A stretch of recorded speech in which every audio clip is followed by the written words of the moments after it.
Let's go. The real CEO of media, as Kenneth the Lap likes to say. Let's Bam, we're get live. it. Bam, we're live. Damn, my life. Last time I was on the show, I had this problem too. I always think that I can just come over here and just pull up comments. It's like, no, dude, this ain't your show.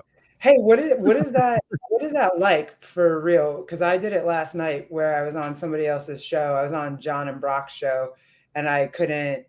It's like I can see the comments, but do you respond uh, if the host doesn't bring it up? I tried. I don't remember exactly. The only show I come on, I think, is your show. So the last time I was on your show, I think what I try to do is I just try not to read them.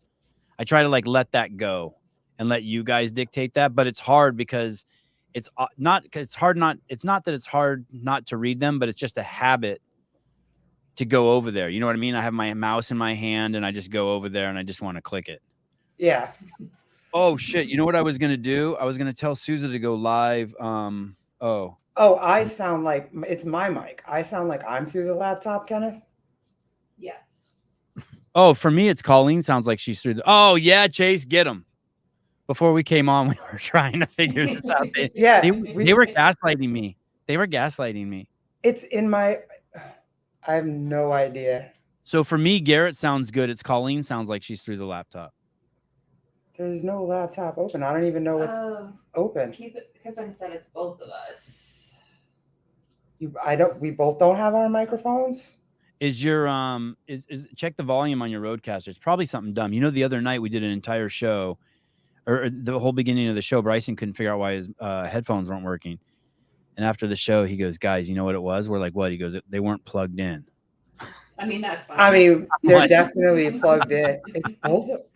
What? I haven't touched anything. I swear. I'm gonna have Sousa go live on the IG and let people know we're on Glinton. Is there? Or not if our audio doesn't work. We're not on. Details, schmeetails. Hey, there's this guy, Bill Ackerman. Have you seen this guy? And he's a. Let me look up what he is. He's a billionaire, liberal, and he's come out and said he's voting for Trump, and it's crazy. And now I wonder if Bezos is flipping too, since the Washington Post isn't endorsing Kamala. I'm really tripping how all these fucking liberal billionaires are tripping on Kamala. I wonder what's going on. One by one. Oh, I typed in Billionaires Boys Club. I meant to type in Bill Ackerman. Bill Ackerman. That's crazy. American billionaire hedge fund manager worth $9 billion, flipping the script. You know what happens? You know what's crazy? So when you're that rich, there's this satellite of people around you who just live off of you, like 50 or 60 people. You know what I mean? Like your friends and families and aunts and uncles and nieces and nephews, and they're all fucking liberal. And then all of a sudden you flip the script and they're like, they don't know what to do. They're in a fucking ideological panic around them. More panic than you are that your audio is fucked up. I mean, it really is. I don't know why. I'm trying. I don't know what. Go to that, or maybe turn off your roadcaster and turn it back on. See what happens. Okay. You know what I mean? Just turn it on and off. Garrett isn't going to hear a word Sevan is saying until she figures this out. I know. That's fine. MC Hammer, that's how he lost all his money.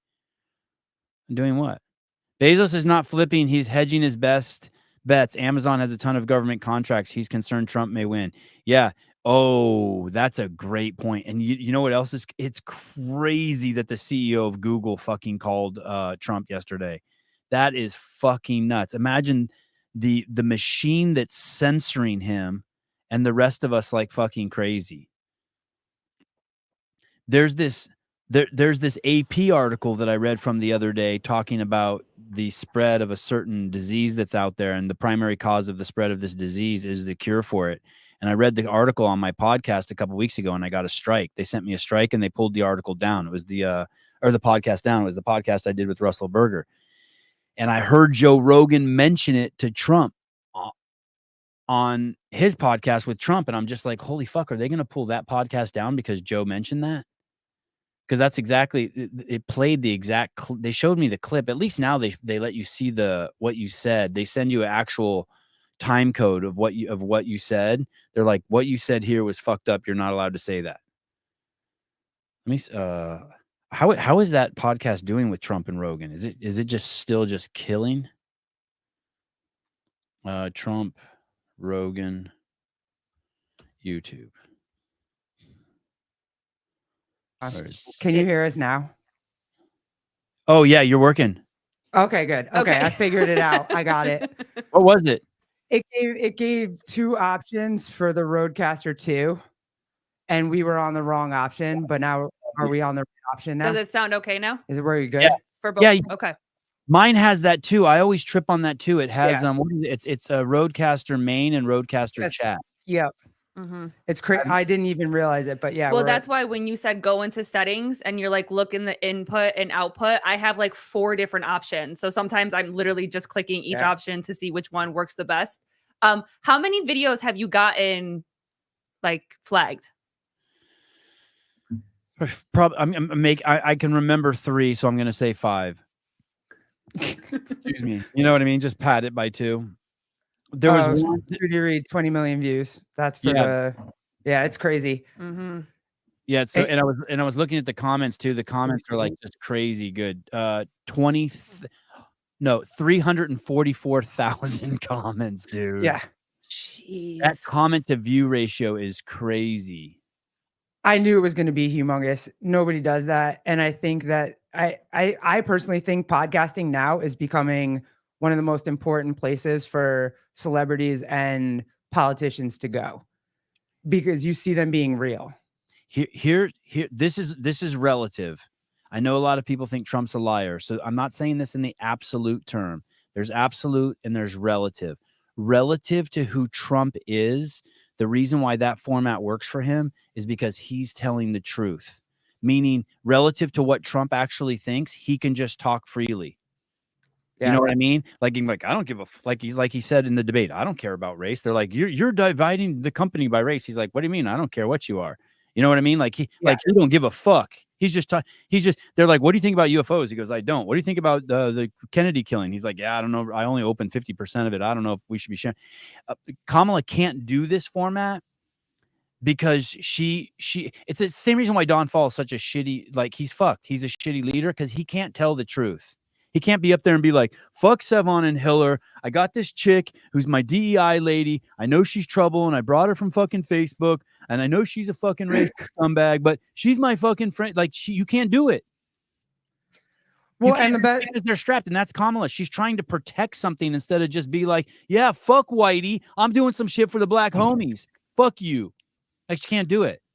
Okay, yeah, right. Whoever said he was going to go off the rails, you're right. He was going to go off the rails. Yeah, you can't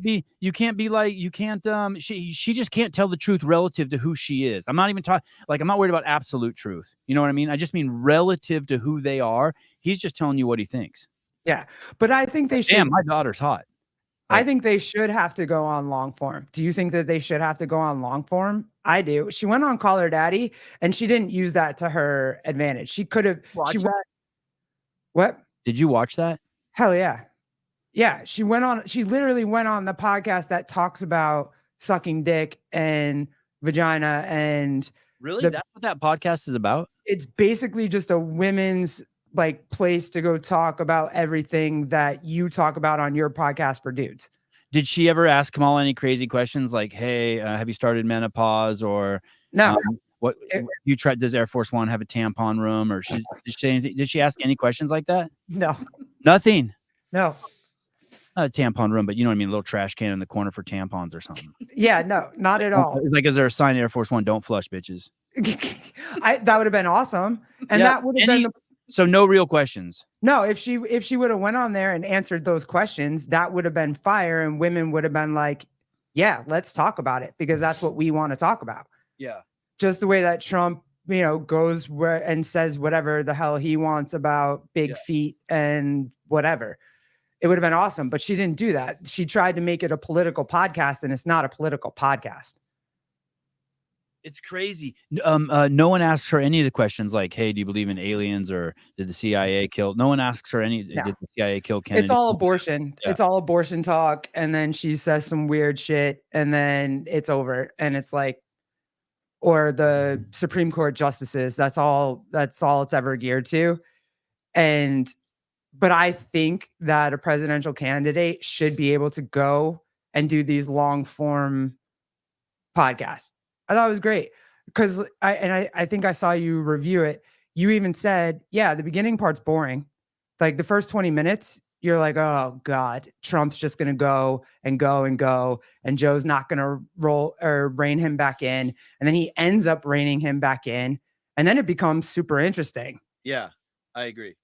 I'd actually like to see him back on again. It was hard for me because of the situation we're in, and because we have people like Greg in our ecosystem. We know so much fucking more than all of them. Yeah. And so it's like they're so far behind in their thinking still, but it was good. It was irritating me how Joe's like, like, you have to realize that once the economy is good, the environment will start to take care of itself. You're not going to have clean, like the neighborhoods that have money, the neighborhoods that are safe, that you can walk to the liquor store in and not worry about getting stabbed, and that the people have jobs. Those neighborhoods are clean because those people have the resources to worry about that shit. They have clean water and clean air, and they're prosperous. If you're going to be, you shouldn't be worried about fucking fixing the air and the water in fucking Compton until first you have the fucking crime and the fucking ability and the safety going, and the borders closed and all that shit. Those things will take care of themselves. People don't realize that. And so it's kind of like it's the same thing over and over and over. People are trying to fix the symptoms instead of looking at the root cause. Or like at one point, Joe Rogan was trying to explain to him Greg Glassman's 5 buckets of death. And I have a mutual friend with, I have a friend who's been on Rogan like 5 times, and I sent him Greg's 5 buckets of death. I'm like, dude, send this to Trump. Like, Yeah. this is it. Do you guys remember that? Where he beat 5 buckets of death? Yeah. And it's like, hey, like, dude. And all these people saying that they're going to do shit like Cali Means or RFK. I don't want to like badmouth them, but like, dude, Greg already built 15,000 centers around the fucking globe where people can go and put these ideas into fucking practice with like-minded people. So I just hear all this stuff and I'm like, God, and I still hear a little bit of Bernie Sanders and Joe too, and it fucking drives me crazy. Like, are we gonna let's worry about them having good health care and good pay? No, dude, just worry about them making the fucking iPhones in this country, and the rest of the shit will take care of itself. Well, you said that libtard in them, and I understand it. I got libtard in me too. You said that you thought it was amazing to see how one didn't know something and the other one didn't know something else.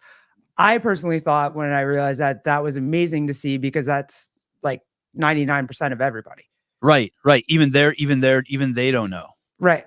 So how about Jay Bhattacharya hadn't even read Moth in the Iron Lung, or I haven't read it, or he got the injection. But you're also not a Stanford doctor and PhD in economics.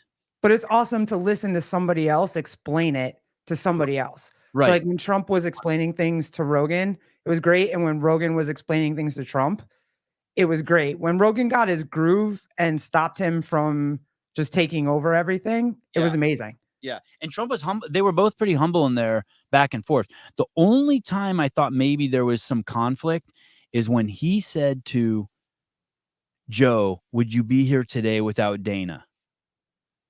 Oh. And Joe should have been like, "Fuck no." And he's like, "Well, I don't know." And I'm like, come on, dude. All your clout comes from the UFC. I mean, it's great host, great conversationalist, great watching you evolve intellectually. Fear Factor was cool. All this, your stand-up, but dude, don't get it twisted. Your clout comes from the fact that you fucking step in and hang out with Khalil Roundtree as fucking his brains falling out of his nose in the last UFC fight. I mean, like that's where your clout is. Trish, what's up? Thank you for giving a voice to the homeless Armenian community. You're welcome. The truth is, I would never say this on my own podcast, but I wasn't homeless. What now? Yeah, I was a monk. What? Yeah, you had religion? I was a monk. Yeah, I was an ascetic monk. I'd given everything up just to walk the earth and let the earth take care of me. Let the heavens and the mystical powers of the universe take care of me. But don't tell anyone that. It sounds so much better when I say I was homeless. And it just rained beaver and food on me. I'm just telling you the truth. I surrendered to the universe, and it just rained beaver and food on me. Frisbee. It's more accurate. It's more accurate than saying homeless. That I was homeless. When do you get out of the liberal machine cog? Like, when does that? I didn't say cock. I said cog. But when do you get out of that? Is it pre-kids, after kids? I'm dying to see what happens to Tommy Marquez because he's gonna have a kid, right? Yeah. And I'm curious if like we're gonna see him maybe settle down and like finally come into his own and start using his real voice. And like I just use him as an example because he's in our ecosystem, and I would consider him maybe I would even consider him a brother I fight with. You know what I mean? Like he's in the same family, and I just don't. He's the cousin I don't get along with so great, but.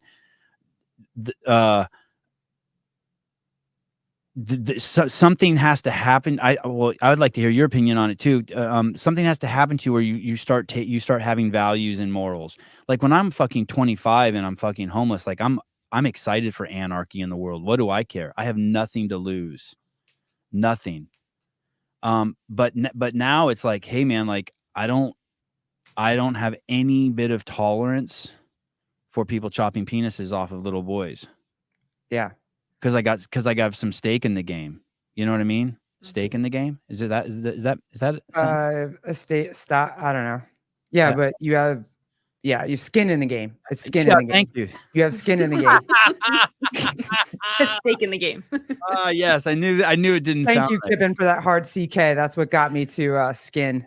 Thank you. Yeah, skin in the game. And you just get some, and then also you have to start thinking a little bit like the blanket statement, and it opens you up to this whole other. So that would be kind of the superficial thing. And then the intellectual process is when someone's like, I'm against hate speech. Well, we could all agree we're against hate speech. Yeah. But all you have, as soon as someone, if we go down that road and outlaw hate speech, all of a sudden it's going to become against the law to say I love Jews because they're going to say that's offensive to Palestinians, or and that's where we're at, right? Yeah. And it's scary. We just saw this guy get kicked off an airline because he made a fucking joke about some chick's pin on an airline. Did you see that story? Yep. Calling his name's Tyler Fish, and he was on a Delta Airlines flight, and someone had the LGBTQ2S++IS or some crazy pin on a shirt, and he took a picture of that, the person wearing it, the stewardess, and it said, why should I care if my stewardess likes cock or dick? And he's a comedian, right? And he posted it, and they kicked him off the airline. And he can never fly on Delta again, which is their prerogative. I'm not arguing that. But now we have social credit score. Oh, yeah, for sure. And it's like, holy shit. Well, I wanted to... Oh, go ahead. No, sorry. So just to answer your question, you have to wake up and just scratch the surface a little bit. You have to start saying things like, what is hate speech? You remember sitting around with your friends in high school and someone's like, do you believe in God? And you're like, yes. And someone else is like, no. And no one ever says, hey, can someone define what God is? But now you reach a level of intellectual, maturity, and you're like, what do you mean hate speech? Yeah. What constitutes hate speech? Yeah. So when you finally can do that, you're not a libtard anymore. Because I wanted to show you this because this is something that if I had seen it probably in the 2020 election, I would have lost my freaking mind and just said, no, you're stupid. You don't know what you're talking about. Now I wouldn't. Like, so hold on one second. I just want to. So Trish says he posted her face. That's targeting an individual employee. If you fuck with my employee, you can go ahead and see yourself out. I totally agree. That's your prerogative. I'm not suggesting it's not. That being said, there's other jobs like UFC fighters and athletes and movie stars where liking them and hating them is fundamental and super duper important to the success of the regime. So, I'm not saying that you can't do that. But these people have a government Delta, I'm sure, has government contracts, and once you have government contracts, you have to abide by the Constitution. That's part of the thing about getting in bed with the government. That's why it shouldn't be legal for Google or Twitter or Facebook or Amazon to be censoring anyone, because once you take money from the government, you have to abide by the Constitution. So, Trish, you sound like a fucking 5-year-old saying that shit. Like, of course, yeah, you can do whatever you want with your own shit. You don't want me in your front yard? Cool, kick me off. I don't give a fuck. Fuck you. Okay, sorry, go ahead. Sorry, Trish. Democrats, and I'm sorry to say this, I'm not trying to be racist, but they hate black people. These are the same people who fought to keep slavery in. These are the same people who built the KKK. These are the same people who hated us from the beginning. The Republican Party is the party of the blacks. Blacks free, the Republican Party is the only party that the black people actually assisted in finding. But all of that history has been torn away. People say, oh, there was this big switch. There was never a big switch. There was never a big switch. So the same Democrats who hated black people from the beginning are the same ones who hate us now. And I would have never have believed that at all if you had told me that for the 2020 election ever, that Democrats were the party that started the KKK, that Democrats were the party of racism, that Democrats, I would have done everything to shoot you down for that. Just whatever I had to say. Well, they're not now. Hey, that's how I was raised, by the way. Anytime I'd ask that question, hey, why are the Republicans the way they are and the Democrats the way they are? And they pat me on the head when I was 15. They go, well, they used to be opposite. They switched. They didn't. No, they didn't switch. But what's happened is there's this fake kind of kindness, and you can hear it in their voice. That's why they're not real. That's why Kamala and Biden and all those people aren't real. There's this fake kind of kindness that comes from their mouth. Malcolm talked about it, and I never really understood it. But now you can. They feel instead of hating you now, they hide that hate and they feel sorry for you. Oh my God, I'm so sorry you have to work at McDonald's. And they feel sorry for you. They think they're better than you. It's like when I invited my nanny over to my house for Christmas one year. One of my relatives says, "Oh, that's so nice that you invited your nanny over." And the way they said it, I can't remember exactly what they said, but like I was doing her some sort of fucking favor because she was she was a poor Mexican from Mexico. And it's like, no, this bitch's fucking husband fucking works at the fucking Tesla factory. They own a fucking house and she's my nanny. And I'm not inviting her over because I feel sorry for her.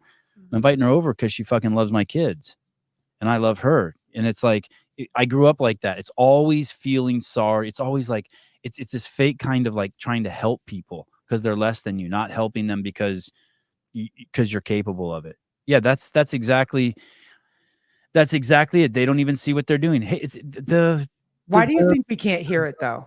Like, why do you think that we can't when they're telling us this and we're in that kind of haze? They're in denial. Because I remember being it. And again, I would say I would have fought you tooth and nail. Like, there's no way LGBT is, racist or, against women or against kids. Like, I would have never said LGB might be winning. LGB is, yeah.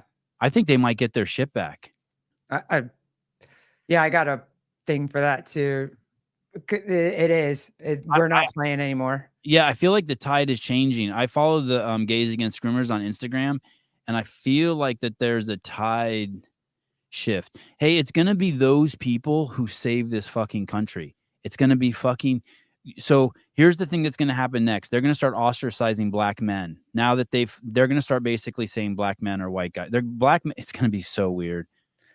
There's going to be some really weird shit. They're going to start clumping black guys with as white men now. And they're going to start attacking black men as toxic men. And then I'm guessing eventually black women will jump over. And then eventually the gays will have to speak up and fucking they'll have to do the last bit of like saving the country and kick out the fucking, I don't know what you want to call them, demons. Fucking, I don't like to use that word, but the fuck nuts.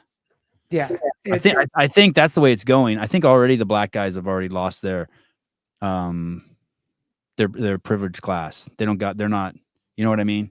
Like if you have anyone who works for a government organization, let's say you were going to get, let's say you work for UC Berkeley and you were going to do an event and get 500 porta potties. Before you contracted, the university has a policy and there's an order in which you have to look for people to contract with. And it's like gay black women are at the top. You know what I mean? You go all the way down and the last one is white men, right? But I think that they're going to just eventually push blacks down and lump them up with the whites. Well, because everybody is going that general direction. I know, it's so nobody wants this shit anymore. So everybody eventually, it's the marginalized currency is going to change. Is marginalized currency? I like that. I haven't heard that.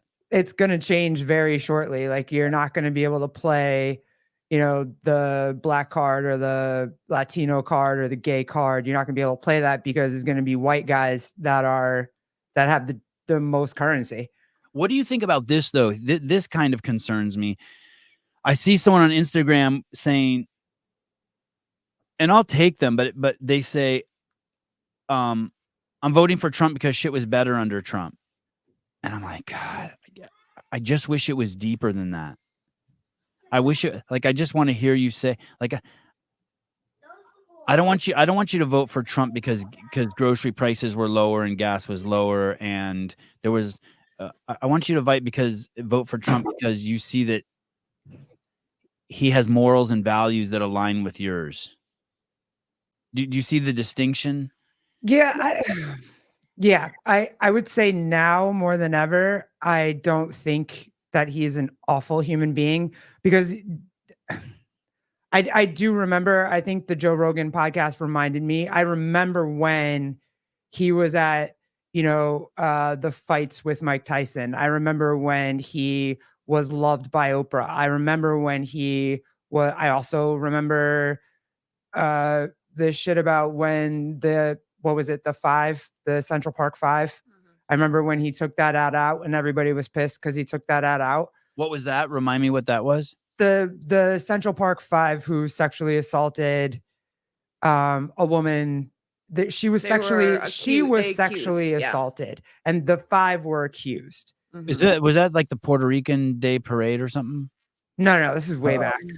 This is way back in the 80s or whatever. And the 5 were accused, and now but they've been exonerated. Apparently they've been exonerated. But at the time when they were accused and put in jail, he took out a page ad that they should be killed or they should get the death penalty or something like that. Wow. So were they black guys? Yes, mm-hmm. That was the thing. I personally just think that he saw a woman who got assaulted in a park and was like, rapists suck. That's my interpretation of it. However anybody else wants to think about it, that's what I think about it, because he's just shown over the years that he's never been, I don't like you because you're black. I don't like you because you're white. Yeah, whatever. I mean, it would be crazy to think that someone would be like, okay, I'm going to take this ad out in this paper to kill 5 innocent guys, regardless of their skin color. That's batshit fucking crazy. I've watched every documentary. I've watched them all talk since they've been out. One guy committed suicide. Like there's a whole bunch of feelings around this, but I personally just think that he was on the side of a woman got sexually assaulted, and whoever it was that they rounded up, he was going to be like, they should pay. Is she still alive, that woman? No, she passed. Oh, she did? Damn. Yeah. So, but I've never seen, now I to go back to what you're saying, I just think he's a dude's dude. You know what I mean? I don't, whatever. The grab him by the pussy thing used to drive me nuts. And I think that's when you and I first started going back and forth about it. And I was like, no, he's a dick. But I've heard worse. He said, once you're famous, you can grab a girl by her pussy. Yeah. That's what he said, right? Yes. Yeah. You know what bugged me about him, why I hated him, is because when I think it was Puerto Rico had a storm or something, and he was there handing out paper towels. That's fair, Trish. Thank you. I appreciate that. You don't have to make it. Yeah. Okay, fine. I'm not making excuses for him. He could be wrong, and that's fine that he was wrong at one point. Yeah, I like that. Thank you. Sorry, go ahead. When he was Tossing the paper towels. yeah, when he was Yeah. Yeah. and I just remember seeing that. I'm like, what a douche. Mhm. What a douche. But Yep. now in hindsight, now that like I know who, like I feel like I know him, I'm perfectly okay with it.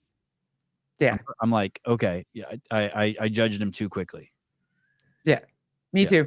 I feel the same way. And I think something like that you could equate it to just because we're all in the CrossFit space, like how people grieved when everything happened with Lazar. People just get pissed off. So something like a tragic thing that happened where he went to help people, maybe someone like him, he is trying to bring a little bit of laughter, a little bit of like take away the tension, you know what I'm saying? And be like, here, you get one and you get one, and let's laugh a little bit because this entire situation is awful and you're looking around and people have lost their houses and lost their loved ones and whatever. And I think it just goes back to that idea of like, you don't have to grieve the same way. And joy and laughter is also a really good part of grief too.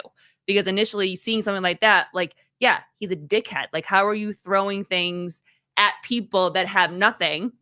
How are you saying certain things to people that have nothing coming from somebody that has everything in that situation? You know, he gets to go home to his house, his mansion, his money, and everything like that. So initially, when you are hyper focused on the actions that are being done, I very much was like, what the fuck? He's such an asshole. But if you take a step back and you see a bigger picture, maybe for him, he was just trying to bring a little bit of light in such a darkness place that everybody was going through. I was just picturing like standing on a balcony with like 5 of your buddies, and there's like 1,000 people starving below you, and you're just throwing food at them as hard as you can.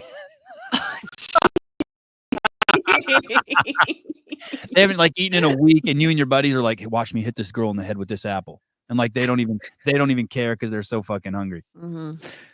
Watch this loaf of bread. I'm gonna bounce it off this back of this guy's head who's not paying attention. Yeah, there was a bit of a like, hey, he's in his 3-piece suit, giving these people fucking paper towels, just throwing them like, here you go, peasants. Yeah. It was I don't know. Now I think the dude's funny. I do. Dude, I'm not even gonna lie. He's so funny. I think he's so funny.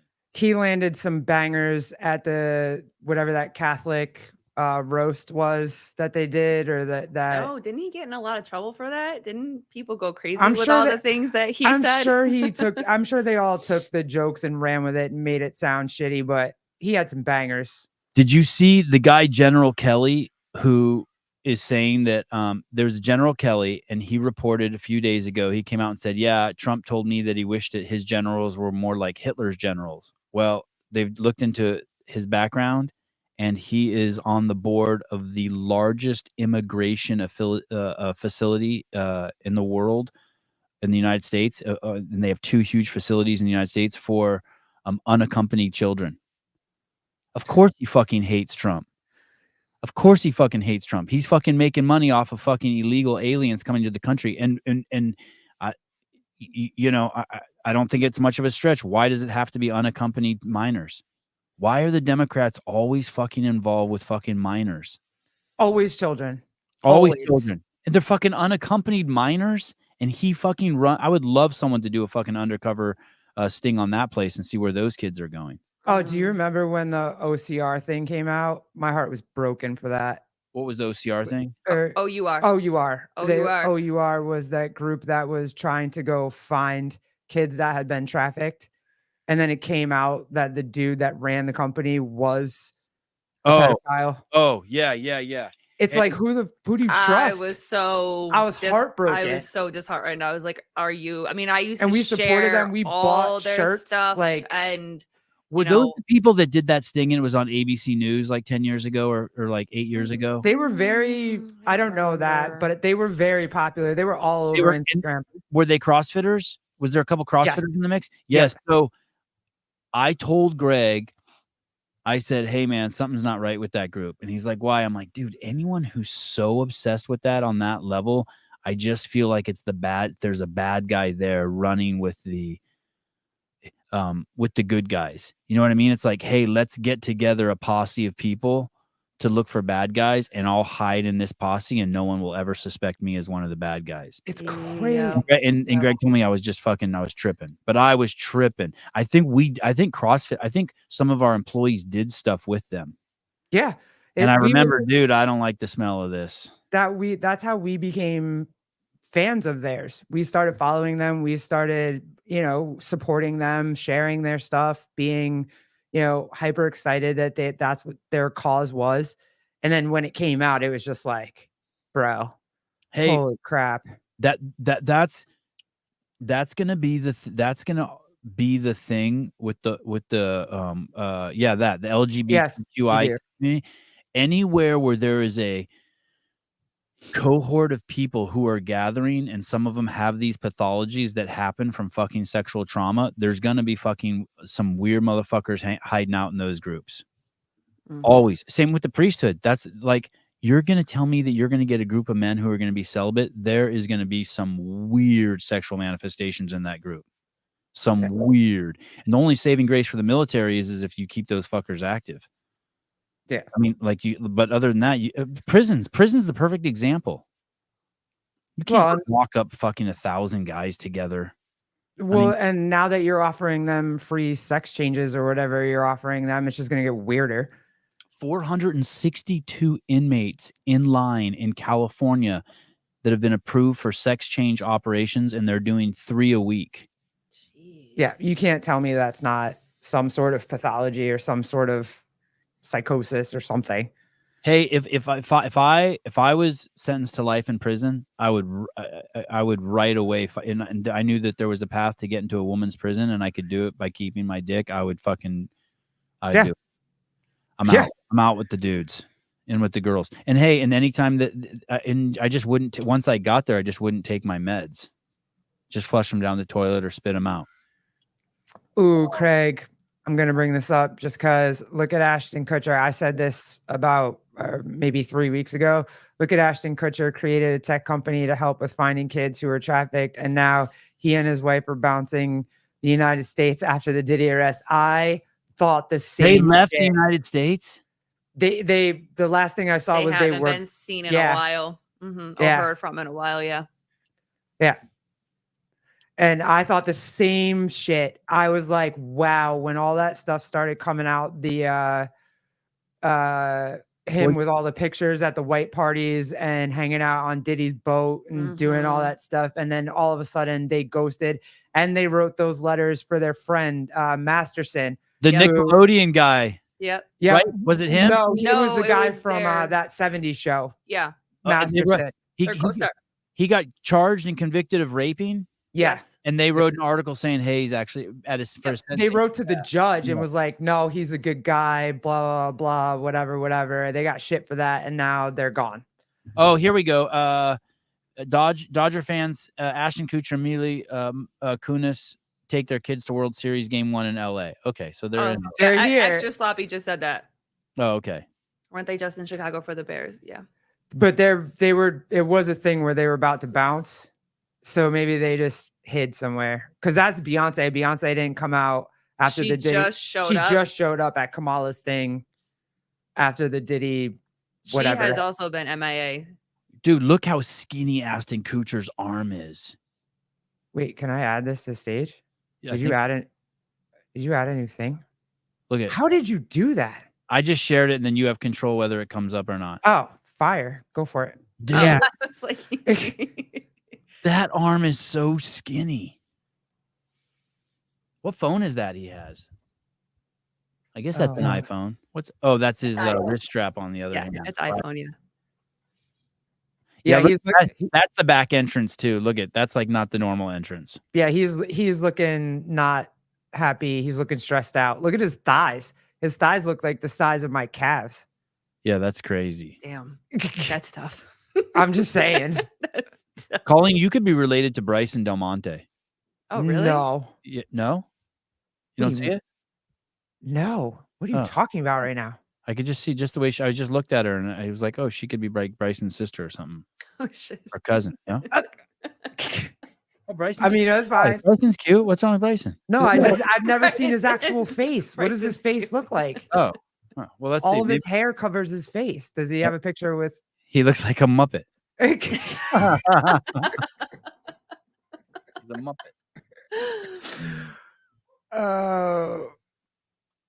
Oh, extra sloppy. Don't be mad. Sorry.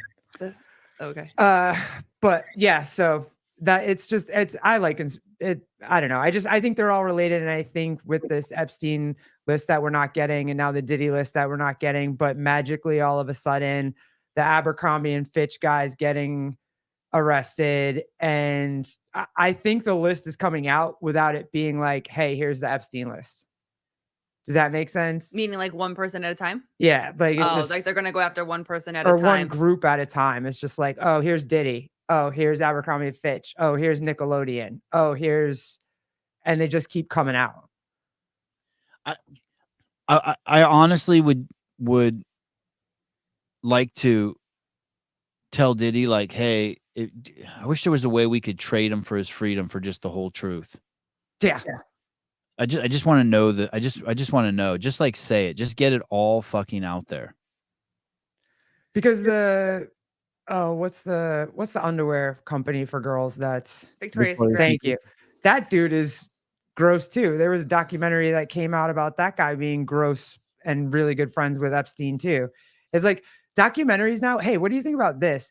So Netflix, all the streaming companies that come out with these documentaries, either they are the people that they do documentaries about are going to jail or getting exonerated. So give me an example. So the Menendez brothers just had their doc come out, and now they're about to be let out before the new year. Yeah, what is the deal with that? Why are they getting out? Because it was explained that their parents were raping them, and so that they're getting out now. Yeah, there's no real proof of it, but they said it, and now they found, I guess, a letter that they wrote, or that Eric, I think it's Eric, wrote to his cousin when he was like 14 or 13 or something, that it insinuates that there was sexual abuse going on, but there's no real proof of it. Were their parents rich? Was that the original story? They killed their parents? Was that the Billionaires Boys Club thing? Yeah, his dad was a music exec. So, or a movie exec, some one of those. Yep. Dense updates. You're right. Kim Kardashian made a huge push for their resentencing. So we talked about this with John Young the other night, and my thing is just what has to happen to you as a kid for it to be okay to shoot your parents in the face? Like, what's the acceptable amount of abuse for it to be okay for you to shoot your parents in the face? And Brock made a good point. There's a difference between premeditation and self-defense. But I'm not talking about self-defense, like women who are defending themselves against abusive husbands or whatever, and they get in a scuffle and someone dies.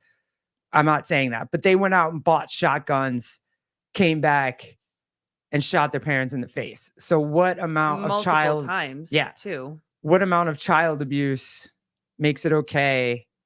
I had a friend who had an abusive dad who used to beat him and his sister up, and put him in the hospital a couple of times. No sexual abuse, just physical abuse. And he said he was really close a couple times to killing his father, like really, really close, and that if he wouldn't have left the house, he would have killed his dad.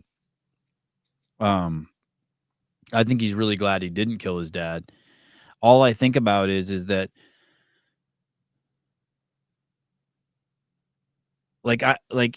they still killed their parents. I'm just thinking about them, the psychological implications that you had to kill your parents. So now, you were molested and you killed your parents now, as opposed to you were just molested. I don't know. I'm just thinking about, like, if that was me, I would hope that somehow I would find a way out without having to kill them. It's crazy. I mean, I'm not saying there's any, like, HGR, what's up? Yeah, but they've done 30 years, no matter what, they paid a lot. I mean, for killing somebody, it depends on what you're, you know what I mean? I'm not saying right or wrong. I'm just. Here's the thing. let's say if and this is kind of in support of them getting out. Let's say you walked into the bedroom. Let's say you walked into came home one day and someone was molesting your daughter and you shot them. God, it would be hard. If I was a judge, I could not put that person in jail. It's hard. I could not put that person in jail. And this is going to sound horrible, but also because I feel like they're doing society a favor. There was a guy, a CrossFitter, who was a firefighter who was being charged with sexually molesting kids, and he hung himself. And I thought he was a hero for doing that. You know what I mean? Like, thank you. I wish I could say thank you to him. Like, thanks for getting off the fucking planet. Like, we don't want you here. Yeah, I'm not mad at it. It was just a thing that it's like, hey, at what point, you know, what's the moral code? I think that's what we were talking about. It's like, what's the moral code for that? But on the other hand, I don't think you can legalize it. Right.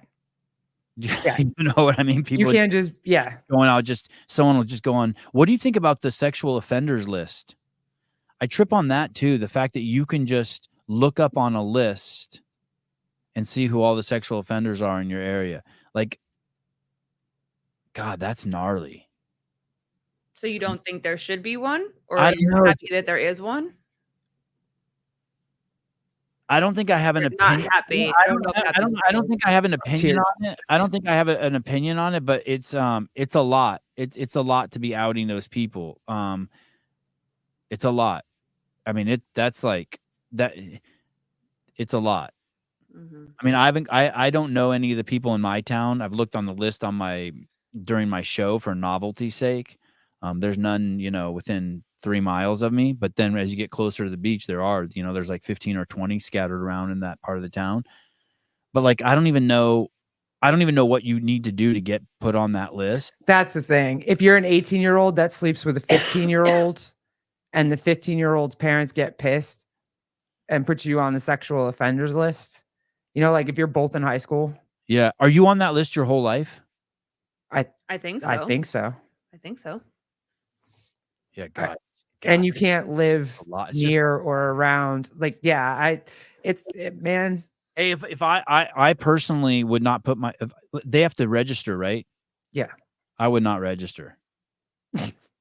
I think you have to do it to like leave. So you don't go to jail, right? Yeah. Oh, they would come get you?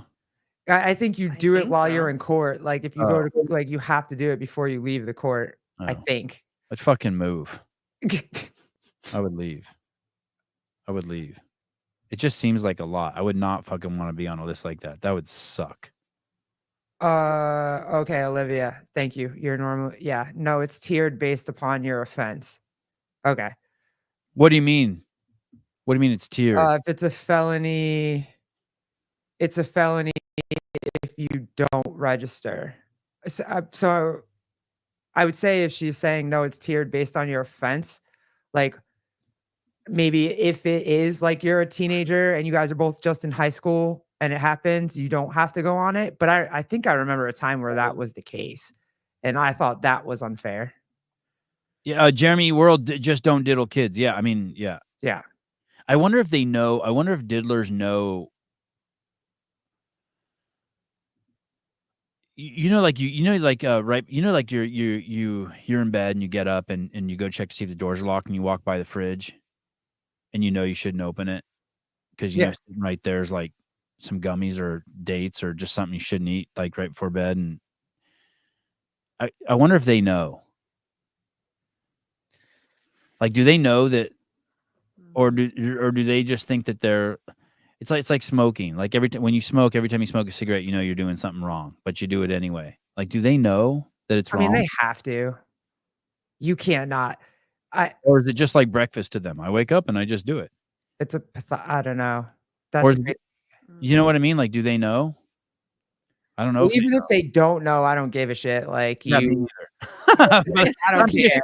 Yeah. But just imagine if they don't know. What if they're like I see my wife and I just grab her and bone her. And I'm never like, is this wrong? I'm never like that. I'm just like more like, where are the kids? You know what I mean? Yeah, because it's your wife, dude. Yeah. But But I wonder if it's like that for them. I wonder if for them, if it's just like, Oh, gross. but you're right. But you're right. Just so you know, I don't care either. Yeah, I don't give a shit whether they. And even if they don't, they just have to accept the fact. I mean, there's lots of stuff probably people want to do in the world that you just can't do anyway, just because you got to live in civilization. And well, it's like this. If you're, I mean, I don't know how this is gonna land, but if you're a 50-year-old dude and there's 22-year-old girls walking around at the beach and they walk by and they have their tits hanging out of their fucking bathing suits and they're barely dressed, you don't ogle them or make them feel uncomfortable. There's a social code. You know what I mean? Like if I'm sitting on the bench and I see them walking towards me, I turn this way purposely so that I'm in no way. Now, if they're with their mom and their mom's 50, I'll look at their mom. Right. But there's just a code of civilization that you don't. I just don't. Well, let me ask you this. You know your cohort. Let me ask you this though. Yeah. For a 50-year-old guy to be with what is it literally just sex to want to be with a 22-year-old girl? Because what could you possibly have to talk about? When I was 34, one of my buddies was dating. I remember we were both 34, and he was dating a couple 21-year-old girls. And he told me, he's like, "Hey, dude, it's not fun at all. I'm telling you, it just looks fun. It's not fun at all." I can't imagine. What would you want to talk to a 20-something about? Even like 27. What could you possibly like to hang around? Like the way that you and your wife talk all day, interact all day, have, you're together all day, conversations, like raising children. What could you possibly have to talk to a 25-year-old about? That's just what I don't even understand when I see like Leonardo DiCaprio with a 23-year-old model or something. How old is he? He's in his 50s or late 40s, early 50s. What does a 22-year-old girl want to be with a 55-year-old guy? Yeah, exactly. Money. Yeah, exactly. Exactly. I know why she wants to be with Leonardo DiCaprio. I just don't understand why he wants to be with her. Really, you think it's like it is money? Like what percentage? Money, fame, money, fame, attention. 100% fame, money. I knew a young girl one time who was after this older guy, and that my wife told me that. It took me like, I didn't understand at first, but she said that the young girl wanted to be with the other guy because of his fame, for the attention it got. Yeah. Like the way a guy like might want to drive like a fancy car. Like I understand why why older women, famous women want to be with younger dudes. Why is that? Sex. Oh. Body, hot body, and sex for sure. Hot body. So like I understand why the older rich people want to be, or I understand why an older woman, rich woman want to be with a younger dude. I just don't get why an older dude would want to be. Is it just the sex? I guess it would. It got to be annoying. But it's probably just the body. It's like wanting a new car. It's like my van drives perfectly fine. But like my seats in the back, the seams have come apart where the kids sit back there. And my gas cap is a different color than my car because it broke off, and I had to put it's a white van with a black cap, and it's like, oh boy, I want a new one because of that. You know what I mean? Yeah, they would have painted the you know what I mean? The door on the gas. Yeah. Thing? I got a black one that's primer black, and they're like, "Hey, for $500, we'll paint it white for you to match your car." I'm like, "Nah, it's cool. Just leave it on there black. Looks cool." Yeah. How about you just paint the whole car black? But yeah, I can't. I'm assuming it's just like it's the same reason you cut the old roses off your rose bush. You just think you want a young woman because it's like a clean car. It's just, you know what I mean? It's like nice and tight, and it doesn't have miles on it and shit. Fun. It's young. It's different. It's not the same. Okay, that's I mean, because he says daddy issues. That's a big one too. I don't see it. I got it. You got it? Yep. Hey, I was watching Dexter. I don't know if you've seen it. And in season 2. Yes, you are so late to this party, but go ahead. I was in season 2, and the sister drives me crazy. I want to feed her so fucking bad. Like a tub of fucking frozen yogurt. Bitch is so skinny. Anyway, and she hooks up with this dude who's like head of the chief FBI guy, this guy Lundy. And their hookup makes me so uncomfortable. It's a lot of her hookups are very uncomfortable. Yeah, it makes me so uncomfortable. But she sleeps with everybody in the show, though. That's her character. Her character is that she doesn't want to feel shit, so she just has a lot of sex. Oh, is that what's going on? That's her character. I was just gonna share something else. Go ahead. No, I can't. He's not at that part of the series, and I don't want to ruin it. I'm at season 3 where she. I just last night got to the point where she kisses that black guy, who's the CI informant. Yeah. And I really like him. I really hope he's not the killer. God, I fucking like him. I'm not gonna blow it up for you. And I really like Dokes too. I was so bummed they killed Dokes. I know. There's so many people I like in there. I like the I love the fact that you don't want Dexter to have a partner, because that was our feeling too. We were pissed off. Don't share anything. He needs to kill that dude. I told Haley the second he fucking he knew, I was like, that dude's dead. She's like, I'm like, he cannot fucking. How is he not paranoid about that? He wants to trust somebody. Yeah. Fuck that. Yeah, he wants a friend. He wants to be able to trust somebody and tell them about his whole life, but it doesn't work out for him well. Check this out. You know Rita.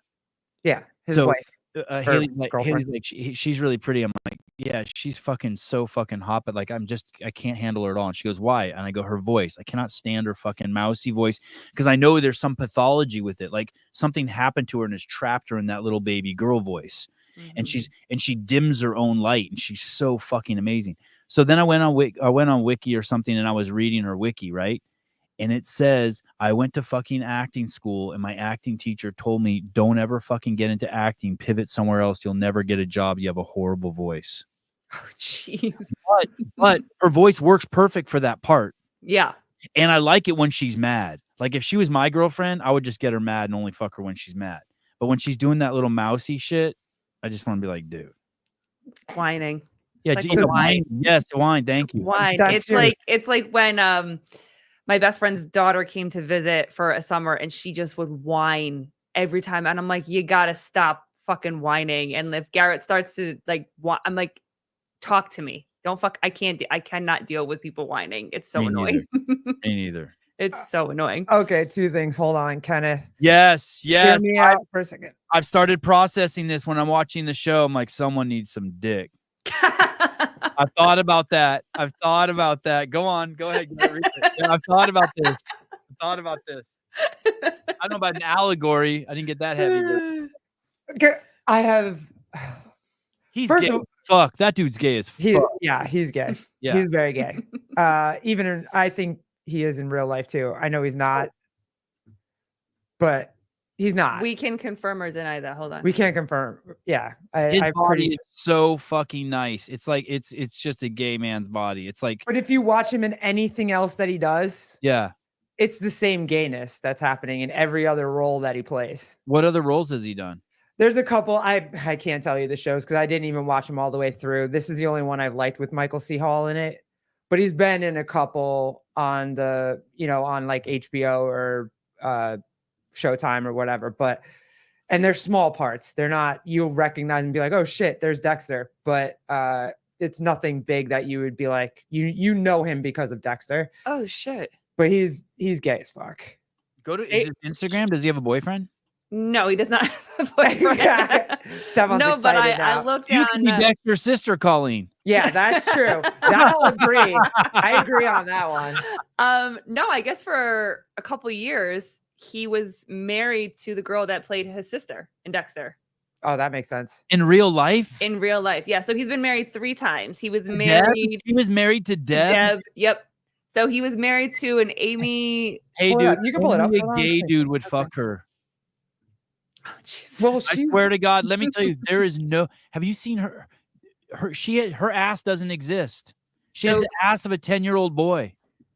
So I think this is his current wife right here, and then this is his current wife right here. He was married to her first. Deb.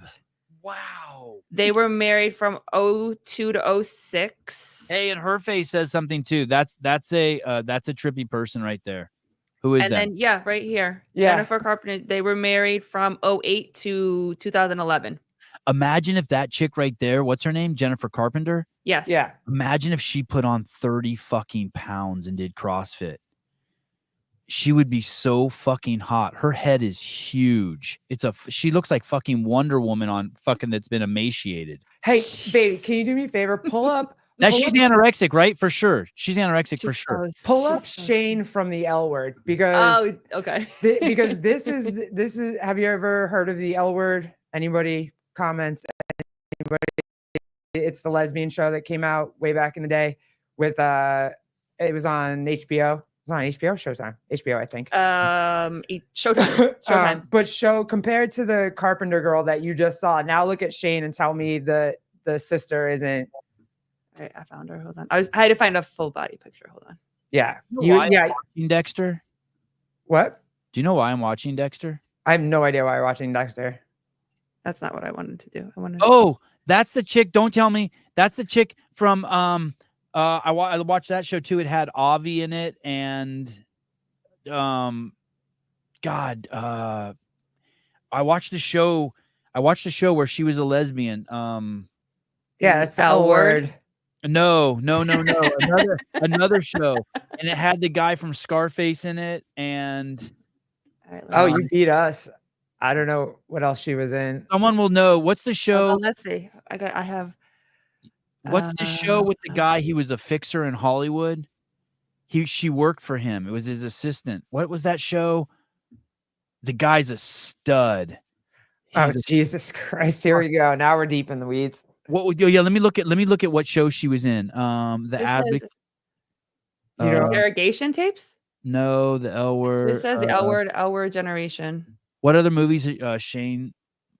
She's a lesbian in real life.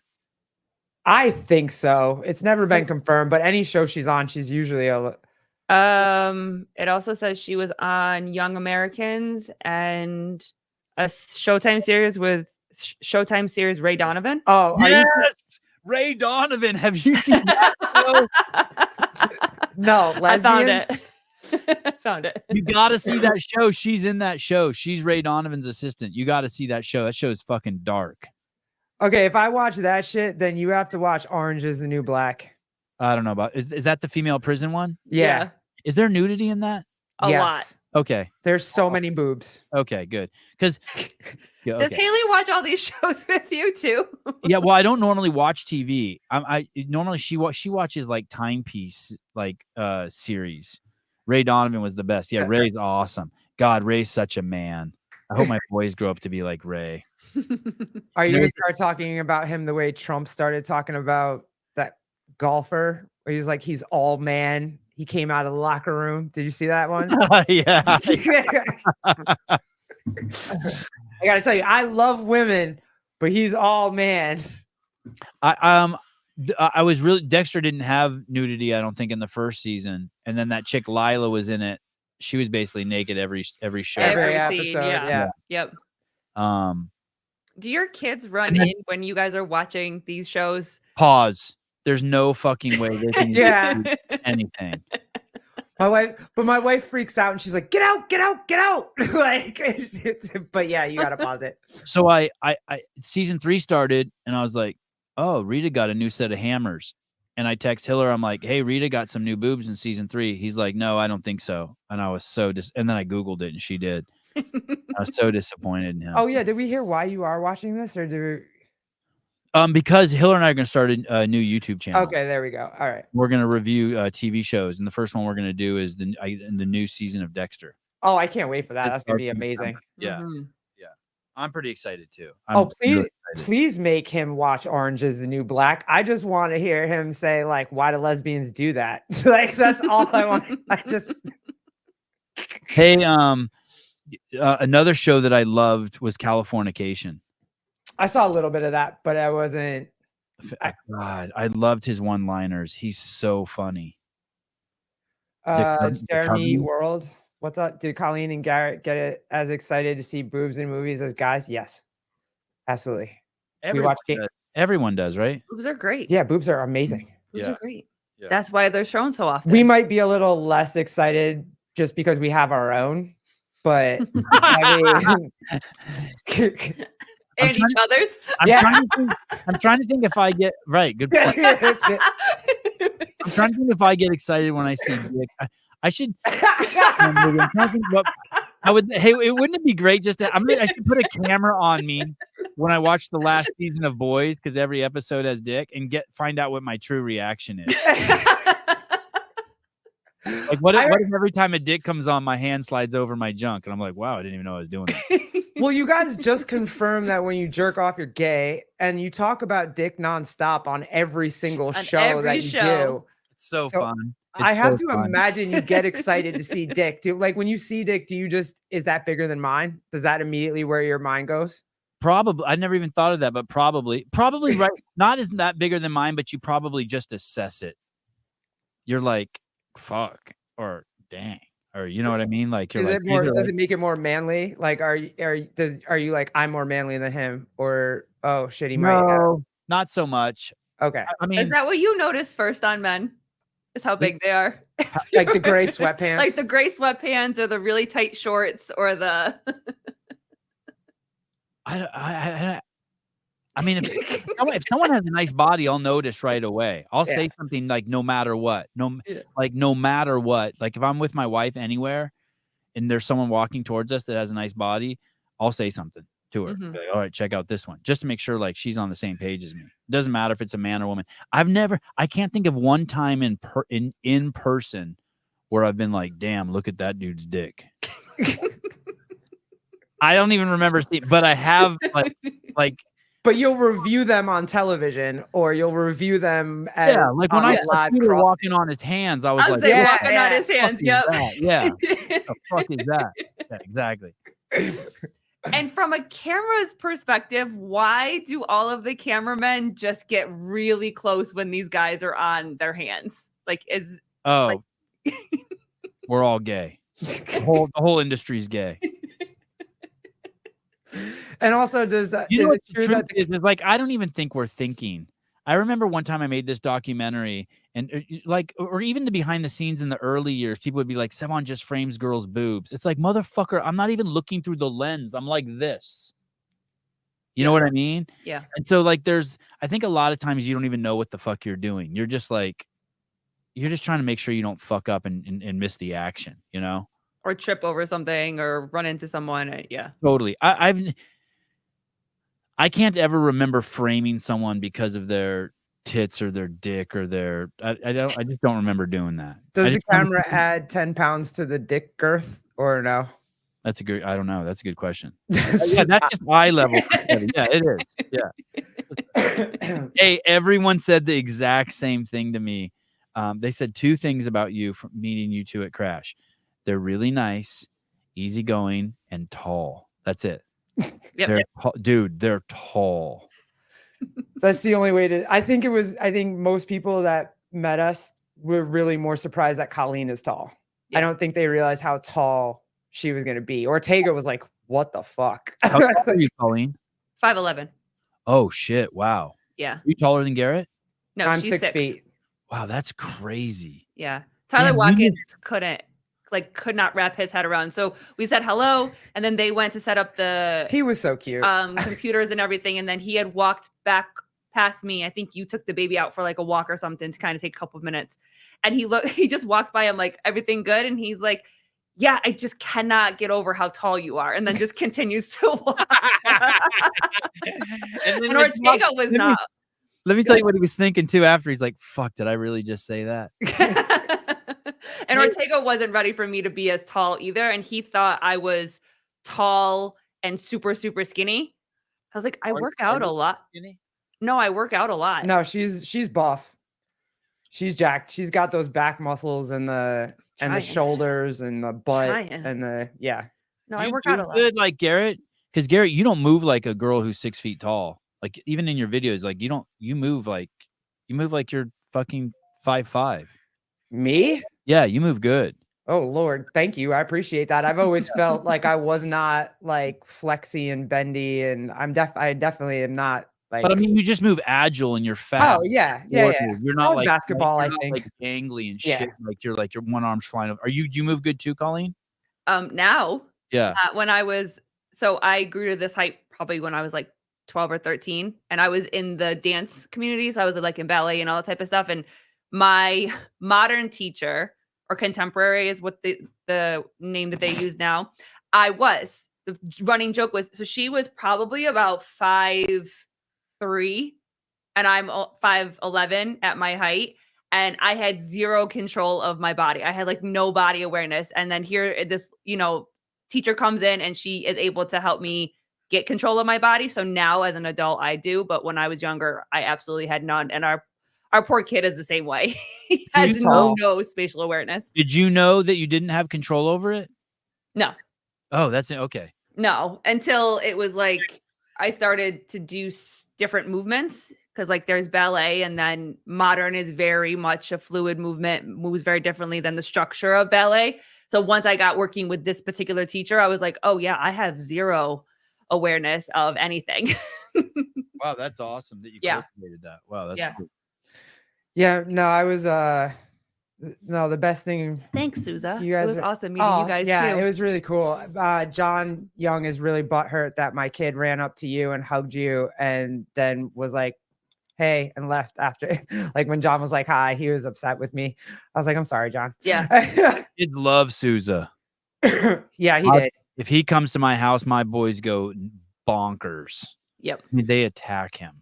He did. It was, and then because our kid went up and like loved on Brock too, like his partner. And had never met Brock before. Yeah. We had never talked to Brock before. And G went up and gave him a huge hug. And John was like, hey, bud. And G was like, hi. And then just kept walking. Who's Brock? Do I know Brock? Kirby? Yeah. He helped JR a lot with the equipment at Crash. And then he's also doing a little podcast, or not a little one, but a podcast with a newer podcast. Podcast with John. Yeah. With John Young. Yeah. Yeah. We just went on there to talk about religion all night last night. John Young has a podcast. Yeah. Unashamed Faith and Fitness. Yeah. Holy shit. Does this guy fucking do anything besides podcast? Hey, listen. And we were up late last night. It was like, this is past my bedtime, bro. Right here. Unashamed. Yeah, here you go. Right here. Wow.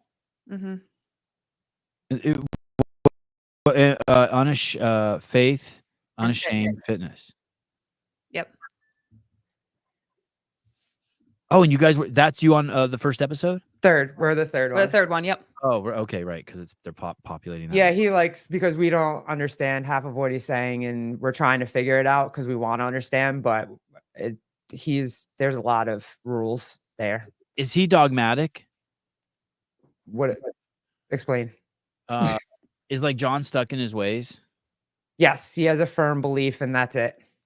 Yeah. Let me see if I use that word correctly. Dogmatic. Inclined to lay down principles as incontrovertibly true. Fuck, why do they have to use incontrovertibly? Firm in his yes, Bernie. Firm in his beliefs. Yes, he is very yes. Okay. I respect it. Absolutely. I'm trying to understand it and figure it out, because I was raised religious, and I was trying to figure it out. I'm just trying to figure it out. A dogmatic is someone who has a strong belief that their own actions, belief, and morals are better than those of others. That's self-righteous. That's definitely I don't think he thinks that. It goes from dogmatic. If you're dogmatic and self-righteous are kind of cousins. Okay.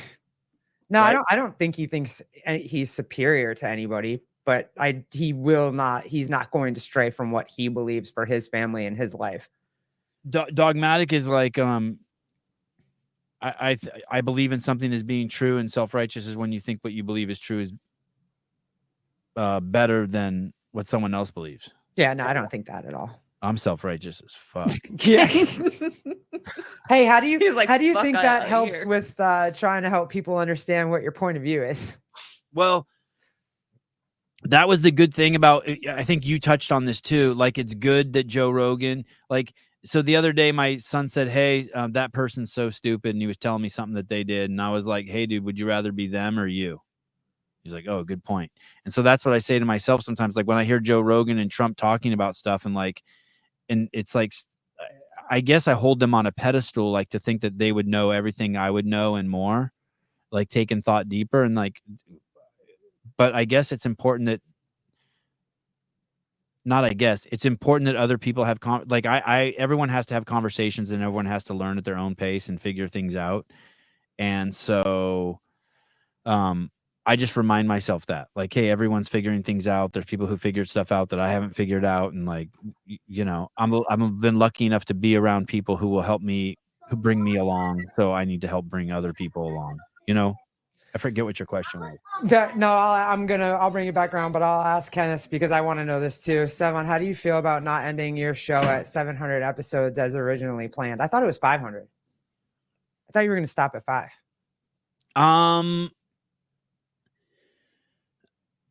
I don't even know. I haven't thought about that in like over a year. I can't even believe how fast it's going. I can't believe how excited I am to do every show. To be completely, well, to answer your question first, I'm so glad I do the show. I get up every morning. I'm so excited about it. I actually force myself to go to bed early so that I have enough energy to do the show. Cause like I hate it. Like when I get off a show, I'm like, fuck, I didn't give my best energy. Mm-hmm. And so, and that happens more often than not. I feel like 1 out of every 10 shows, once every 2 weeks, I'm like, oh man, I was sluggish. Like I should have brought it, Oh man, I don't see it, but we also critique ourselves way harder than. But I don't see it. I love it. Like it's fun. So thank you. So I'm so happy. That being said, I cannot believe two things. One, I can't believe how big it's gotten, and I can't believe how small it is. Like both. Like I just can't fucking believe like that show that I did the other day talking about nuts being taken off of guys, and if a guy gets on TRT, he needs to.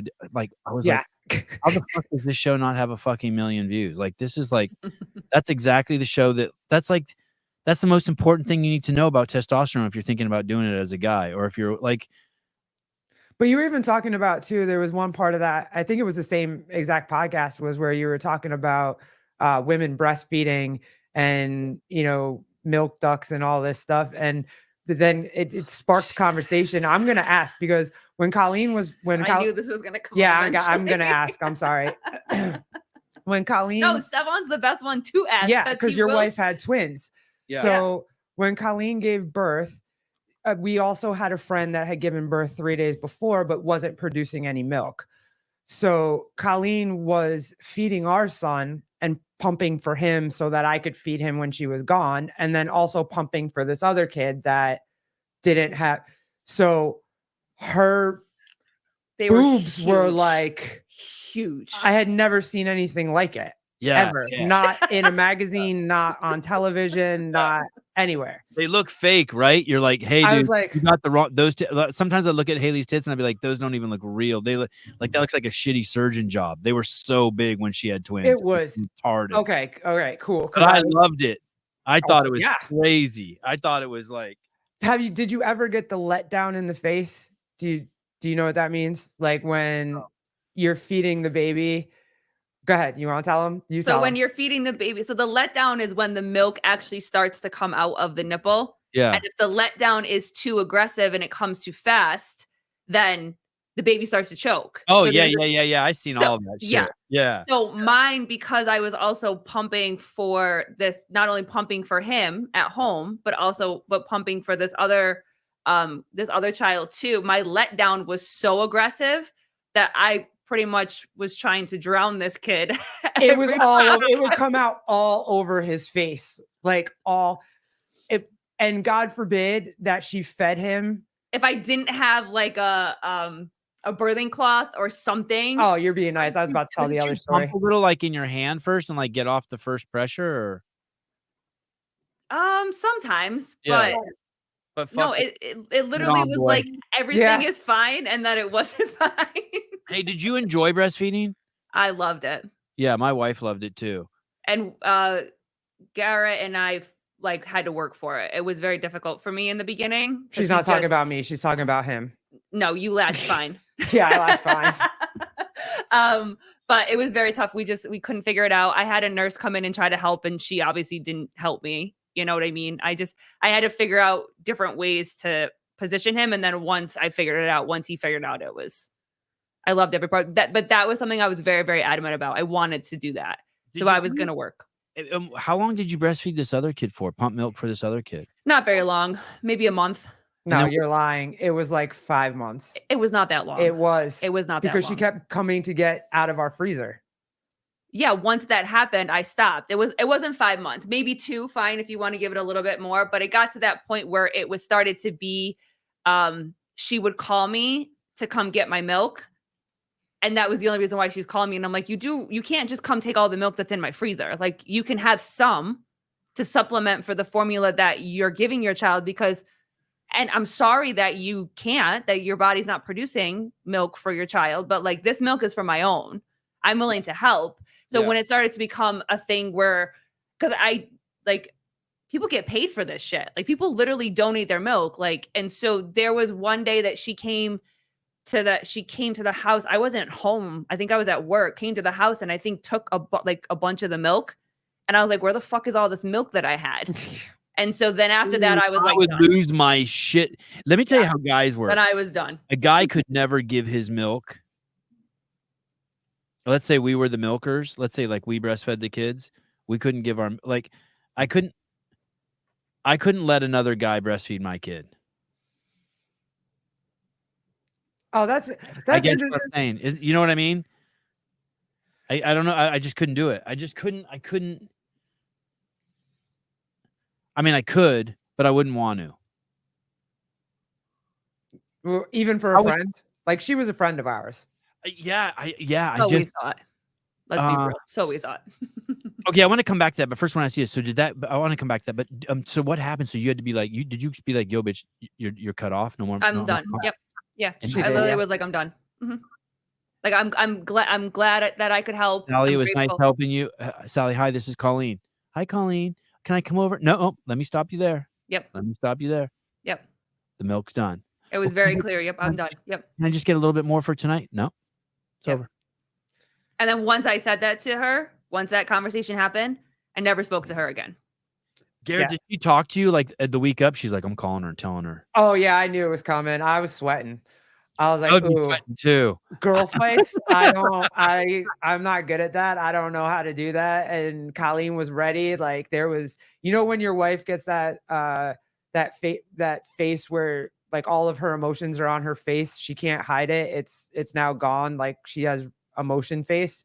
That's what she had. Subtitles. Yeah. I run outside. Yeah, I do too. That's like when we, during COVID, when fucking we would go to Whole Foods. I'm like, what are you doing? He's like, I'm going inside. I'm like, no, let's not shop here. She's like, no, I'm going inside. I'm like, you're going to wear a mask? She's like, no. I'm like, oh, fuck. I'm waiting in the car. Yeah. She comes out. I'm like, how'd it go in there? She's like, the first 4 registers I went to, they wouldn't serve me. I finally found a register where the checkout person would serve me. Like, people try to tell you to put your mask on. She's like, yeah, just ignore them. I'm like, what the fuck? Yeah, no. I don't want to deal with that shit. Mm-hmm. So you tell her that when she first says to you, Colleen, hey, I just had a kid. Can I get some breast milk? Mm-hmm. You're just like, oh, you go into full like hippie mode. Oh, of course. Well, no, she like worked us over a little bit, right, babe? Like, she was kind of like, oh, I'm not producing, and as friends we feel bad. You know what I mean? Like, oh, that sucks. Yeah. But honestly, for me, it was more like the baby and wanting the baby to be healthy, and and she apparently needed some specific kind of formula because of, I don't know, something the like baby her was colicky or something, digestive immune system or something like that. And I was like, well, I have a very fat, happy baby. Like, I'll give a little if I can help. Why would I not want to help? And yeah, I thought we were friends, so I was like, sure, I'll help you a little bit. And then when it became excessive, then I was like, okay, I see what you're doing. Like, I'm good. So yeah, I don't even want other men talking to my kids unless I'm present. God, you just made me realize I must be just like the ultimate helicopter dad. Like, anything I take my kids to do, I'm present. Yeah. Mm-hmm. So I wanted to ask you though, because you've said before, and I've heard you talk about this, is that you allow your kids to socialize with people and you give them the space to do it. Like, you're still ears distance away from them, but you still allow them to talk and socialize with people. Do you do that with both kids and adults, or is it different when there's adults around versus when they're like hanging out with kids? Like today, there were kids. Today, because of the fights, we had jiu-jitsu practice at our house, and all the kids from the academy come to the house, and they all train there. And like, I don't pay attention to that at all. I just sit in a different room. I see the kids running around the yard and just all that shit. Mhm. I don't know. I'll tell you something that happened last week that I don't know if this can answer your question or not, but no, my kids are free to do pretty much whatever they want. But when there's adults around, I'm going to be around. Mhm. You know what I mean? Like if I came to your house, like I would sit in your couch and get fucked up with you guys and watch fights. My kids could run all over your fucking house. I'm not going to like watch them like that. Yeah, Mhm. we don't either. Yeah. But so my kid went to a piano. My kid goes to this piano. Oh God, I don't know if I'm ready to tell this story. Exclusive, CEO exclusive. Only here It's okay. It's fine. on the Glitton Things podcast. I just don't want to hear anyone else's opinions on it. I know. I won't hear give you. one. I promise. I hear No, you. the chat's gonna have some crazy opinions. I really should tell Which is so interesting to me because you run a podcast show, a live podcast show with a very opinionated crazy. chat. This is crazy what I'm about to tell you. This This is is very like- Okay. All right. Everyone's gonna be like, "What the fuck, Sevan?" Let him come to it at his own time and own speed. Everyone's gonna be like, "Dude, like you cannot, like what the fuck?" Like there's gonna be people like that, and like I'm Oh, still this is a like, good pointer. Sevan, if a question gets hard, just discussing your middle class roots.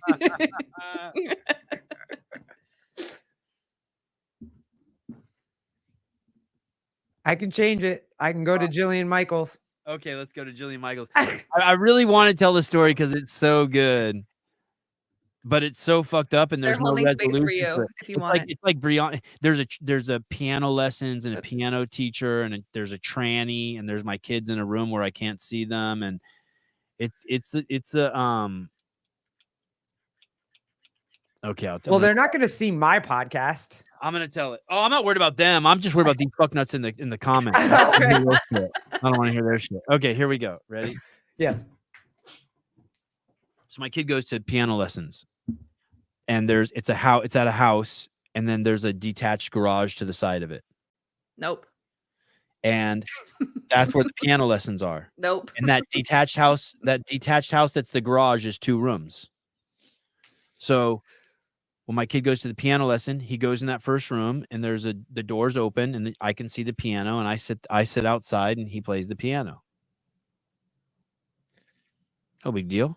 You know what I mean? Like I could reach and touch him. Who gives a fuck? He's piano lesson. It's a dude. His piano teacher is a dude. Oh, Cool okay. guy. So my kid loves it, and he's been learning tons of piano, and he's playing Eminem songs, and he's just tearing it up. I and love that. Yeah. So 2 weeks ago, my wife takes him to piano lessons, and she goes, "You ever seen Tranny at the house?" I said, "No, at the house, the piano house." She goes, "Yeah." So yeah, I saw Tranny walk out of the house the other day. I'm like, all right, whatever. Santa Cruz, Tranny this, Tranny that, whatever. It's a dude dressed as a girl, I think. I should ask my wife. But so this week I take him to piano lessons, and I can see in the backyard sitting like there's a side yard and a backyard, and I can see in the side yard he has some chickens, and I'm looking at the chickens with my twins, and I can see that there's someone sitting on the patio with long, beautiful hair, but it looks like a girl, but I can tell by the way it's sitting there using a computer. It's got the way its limbs and shit are moving. I'm like, that's a dude. That must be the tranny. I'm like, okay, noted. Tranny seen, tranny spotted in the yard. So then I come back around and sit down, and I see that they're now I can still see them, but they're in the back room playing a keyboard. And I'm like, why the fuck are they playing a keyboard? The fucking piano's right there. Yeah. So my son comes out, and we leave, and I'm like, hey, why are you in the back playing the keyboard? He goes, I don't know. I'm like, did you ask me to go back there? He goes, no, I just follow him back there. Nope. Nope. Look at Doug's like, I think I've seen this story on Netflix. Yeah. Mm. See, You're already right. So now I'm like, nope. So what do I say? I'm like, hey, dude, yeah, red flag, right? But so I asked my son, I'm like, why do you go in the back room? He goes, that's where his studio is. It's all sorts of fancy shit back there. So what do you think I should? You think I should just stop taking that piano teacher? I should be like, hey, you got to play the piano where I can see. yeah, You know what my son said? So this No. is great. Listen to this. So we're in bed the other night, and I'm laying there, and I'm fucking grilling him, but I'm trying to act cool about it. I'm like, so what's back there? What are you doing back there? He's, I played this. I touched this keyboard. I did this. I'm like, okay. And I'm like, everything cool back there? He goes, yeah. I'm like, why'd you go back there? And I'm talking. He's like, oh, because I just follow him, and he went back there, and just playing the keyboard. I said, okay. He goes, hey, dude, do you want me just to invite you in there? I'm like, yeah. Could you? Cool. yeah, Yes, that's fine. absolutely. Yeah, sure. Yeah. Yes. So then I said to them this. I said, hey, does he have a girlfriend? And he said, no, but he used to be married. And I said, how do you know that? He goes, I asked him.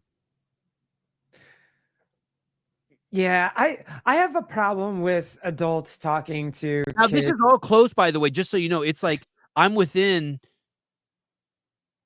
you know what I mean? Like Yeah.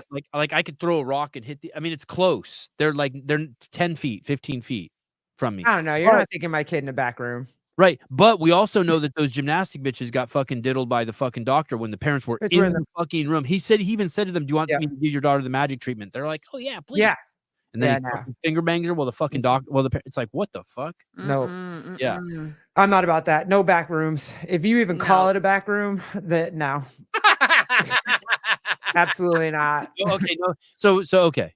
No back rooms, no side rooms, no none of that shit. No basements. Nope. No basement. No attics. No attics. No. No. Ground floor door open. Yeah. Yes.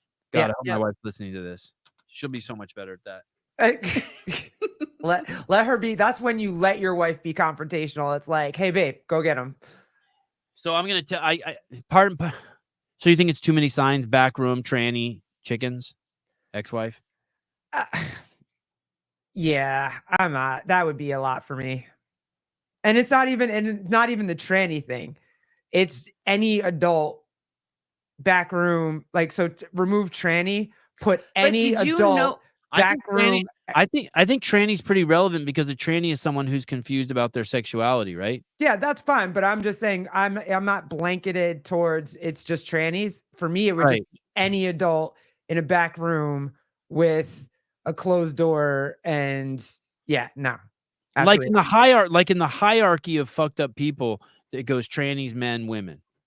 By fucked up, I mean like sexually, like confused. Yeah, sure. Confused. Yeah. Yeah, I can go with that. But did you know doing something that probably you don't want to be seen around your kids? Did you know that there was another room? Did you have any? Yeah. I mean, literally, I can. The room he plays piano in with the door that opens. It's like I sit and I could reach in I'm outside, but I could reach in and touch him. The piano is right by the door, and that room is it's narrow. It's a tiny. But even the back room, this other room. No, and the other room is like the door is right there, and I can see into that room too. Do you know what I mean? Like I can see from the door. Okay, so you knew there was another room, but he had just never been in that room. He had always just been in the first room. Yeah. I've even the first time we went there, I went and even looked in the room. It's basically think of a garage, but it's been partitioned, so one part's a studio. Like it's a recording studio. It's basically in the back is the recording studio. See, shit. Recording studio. Red You flag, did. bro. No, No back rooms. Add that to the list. Recording studio. nope. Sorry. Is there soundproofing Yeah, all things? that. Yeah, all that Nope. shit. And Nope. computers and all that shit. Any soundproofing shit in there is a no-go either. Forget that shit. Yeah. No, I'm sorry. That's not Just like that. Well, good. I'm glad I brought it up. Okay. because also too, I don't want any adult I don't see why, and people have pushed back at me for this. I don't want another adult talking to my kid about anything sexual, even just telling them about their marriage. Hey, I fought with my husband or wife today. Right. I just don't think that's appropriate conversation for another adult to have with my kid. Right. To be friends with my child. Do you know what I mean? I just don't. I don't understand why you would want to. Completely sound what you're saying. I would never talk to your kid and be like, "Hey, Colleen's pissing me off today." Right. That would not be No. a form of conversation I would have with a child. But he wasn't doing. I bet he wasn't doing that. No. But I'm just saying in general for this whole, yeah. like there's things that adults shouldn't, that are not their parents, should not be doing with children, but Don't feel take them to the- comfortable. Yeah. Like, and it's also okay. Like, again, kids are curious, and your kid naturally is going to probably ask a bunch of fucking questions. Yeah, that's where I'm fine. going, D. Reed. Yeah, Like- and he did say that. I said, hey, I said, does he have a girlfriend? He said, no. And I said, how do you know? He said, I asked him.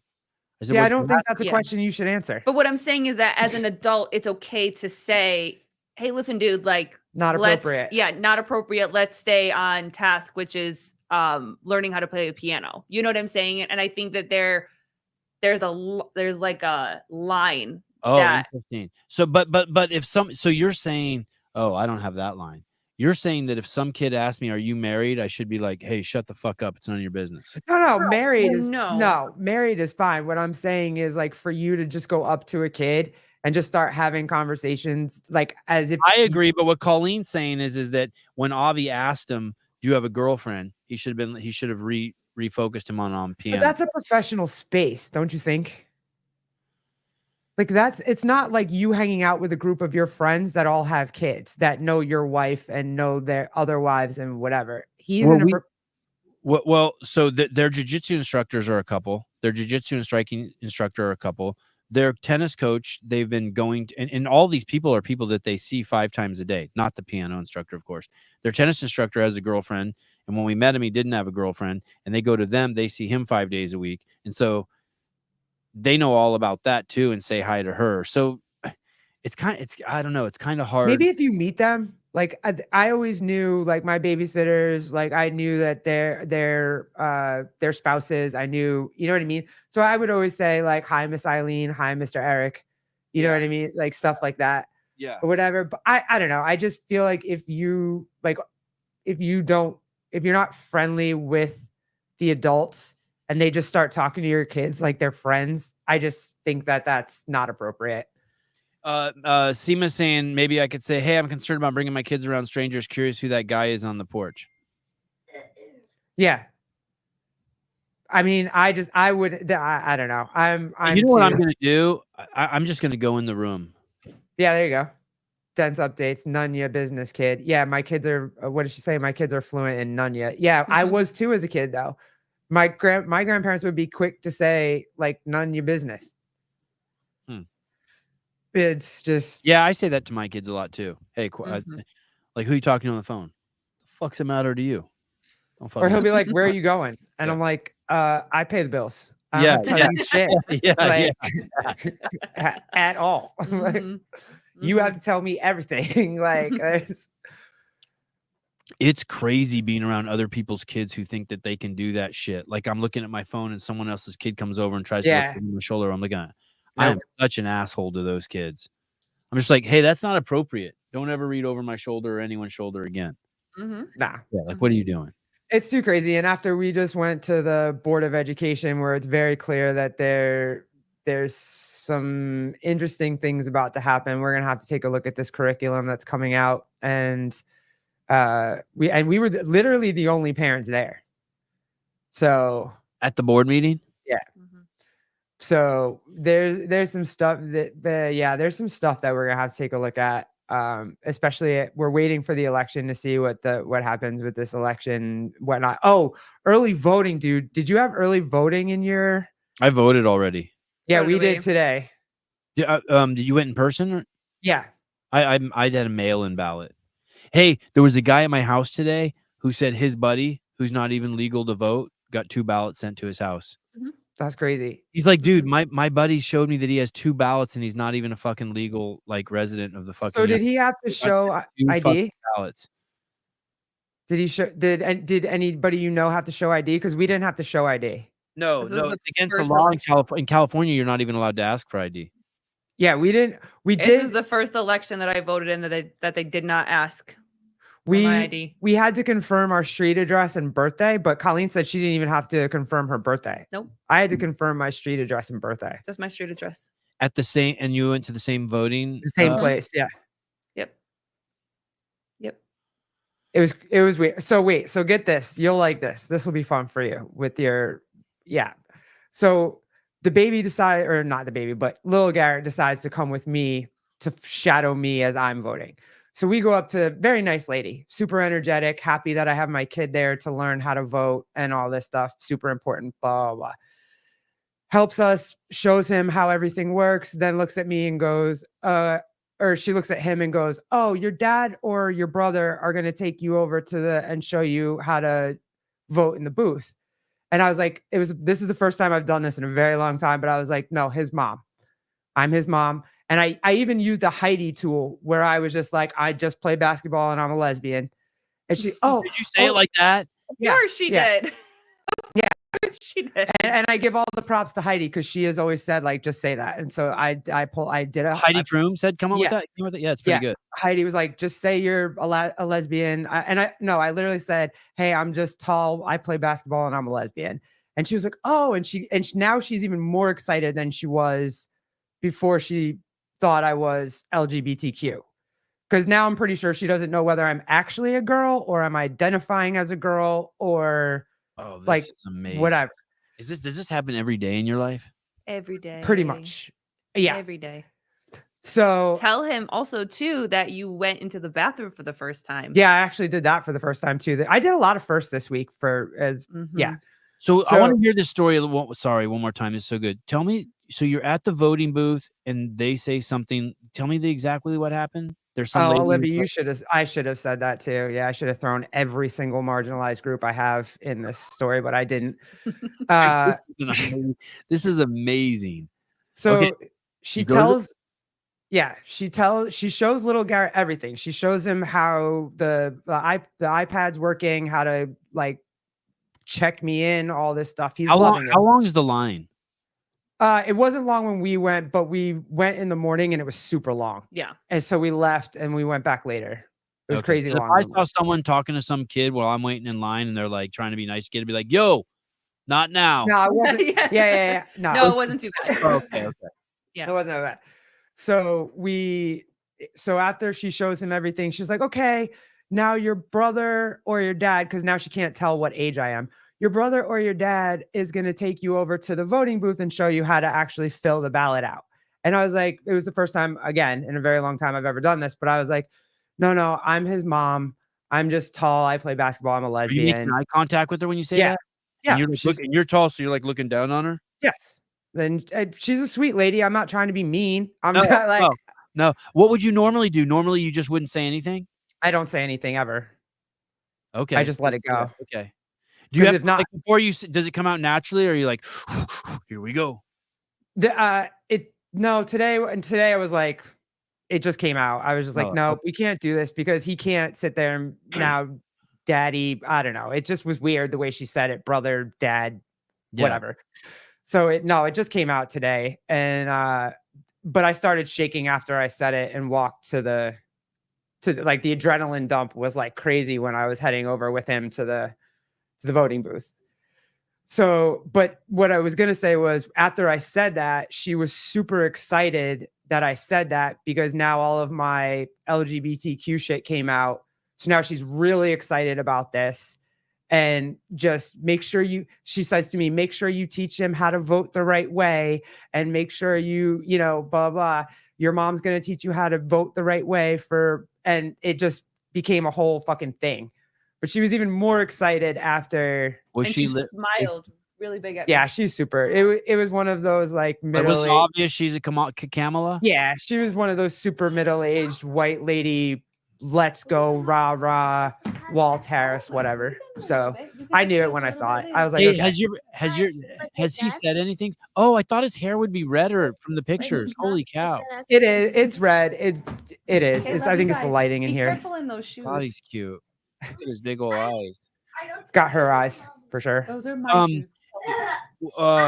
Does he know? Does he say anything? No, he doesn't recognize it. And not yet. He hasn't been like, hey, why'd they call you a dude? Well, and he was very excited to see the iPad and the voting ballot itself. And so he was super hyper focused on, he can read Walt Harris. He can read like Trump, Vance. He can read all. So he's just in the ballot. Like he's now so he's focused on that. I don't even think he heard the interaction that we were having. What a great experience. I remember going to the voting booth with my parents too, and I liked it. That's lame that I haven't given my kid that experience yet. I need to do that. He loved it. He's gone twice now. And that's crazy that you had that yes, Judy, exactly. That adrenaline dump like that and that shaking. Like I know exactly what fucking feeling you're talking about, obviously under different circumstances. Yeah. But that's wild. That's exactly what that's why I don't do it a lot, because I hate that. Like I hate feeling like that. So I just don't do it a lot. I don't care. If whatever you see me as, I don't give a shit. So, but it just because we were How often does someone get it right? How often is someone is like, ma'am, over here? Oh yeah, no, when that does happen, you should see how excited I fucking get. She I'm gets like, giddy oh as shit. fuck. They don't know me and they want to see my tits? Yeah, like I'll fucking dance for you right now, bro. I can salsa, like let's go. I get super excited. Who gets it right more often, dudes or girls? Dudes. Yeah, fuck yeah. Yeah. God, that makes me so proud. That's the first time I've ever been proud to be a man. Thank you. But yeah, so it was cool. I don't know, was everybody excited to go out for? I just wanted to get it over with. I just wanted to be done with it. Like I don't need 10 more days to figure it out. So I was just like, fuck it, I'm going. Do we have any results yet? I was looking all day. I haven't seen anything. Like, are they counting ballot? I don't even know how it works. Do they start counting results? I feel like it would come out in the polls. I don't think that they're going to show but I feel like it would come out in the polls. Ruling party and Republic election results. Oh, it's all about Georgia. The country of Georgia. The country of Georgia. Yeah. Georgia's ruling party wins pivotal election. Go ahead. No, I was just gonna say, do you want to do this? Oh, Judy, the bathroom story, real quick. We were at lunch and she had to go to the bathroom really bad, and she was like, "Well, fuck it." I was like, "I gotta go." And I was expecting that she would do what she normally does when she has to go, is that she just sneaks into the guy's bathroom in the stall and goes to the bathroom. And I watched her walk up, and she turned and she went into the women's bathroom, and she was like, "I made it. Nobody was in there." And then she came out. I was like, God bless me today.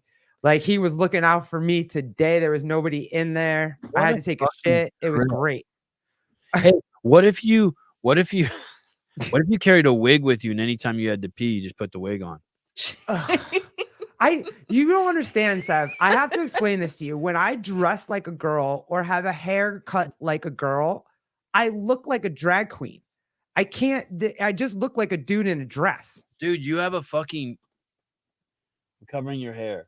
You look like a fucking girl. You have girls' lips and girls' cheeks and girls' eyeballs. I mean, you look like fucking Beaver to me. I also have big ass fucking shoulders and chest and arms and shit. Ask your friends. I'm large. All right. Jesus, whip it out. I wish I could, dude. I would if I could. I don't have one, so I can't. Oh crap. I'm glad I told you the piano teacher story. That was good. I got that off I'm glad I got your opinion on it. We've talked about this before. I have one job. Like, who cares if I fuck up and like over protect? It's better than under protecting. Thank you. Yeah, that's what I say too. Thank you. Yeah. Because apparently being a helicopter parent is a bad word now. But you have to be in this time. You just do. And I'd rather do that, and I talk about this, a lot, is that I had nothing. I had no boundaries. I had no time to be home. I had no restrictions. I had nothing. And I really had to figure everything out on my own.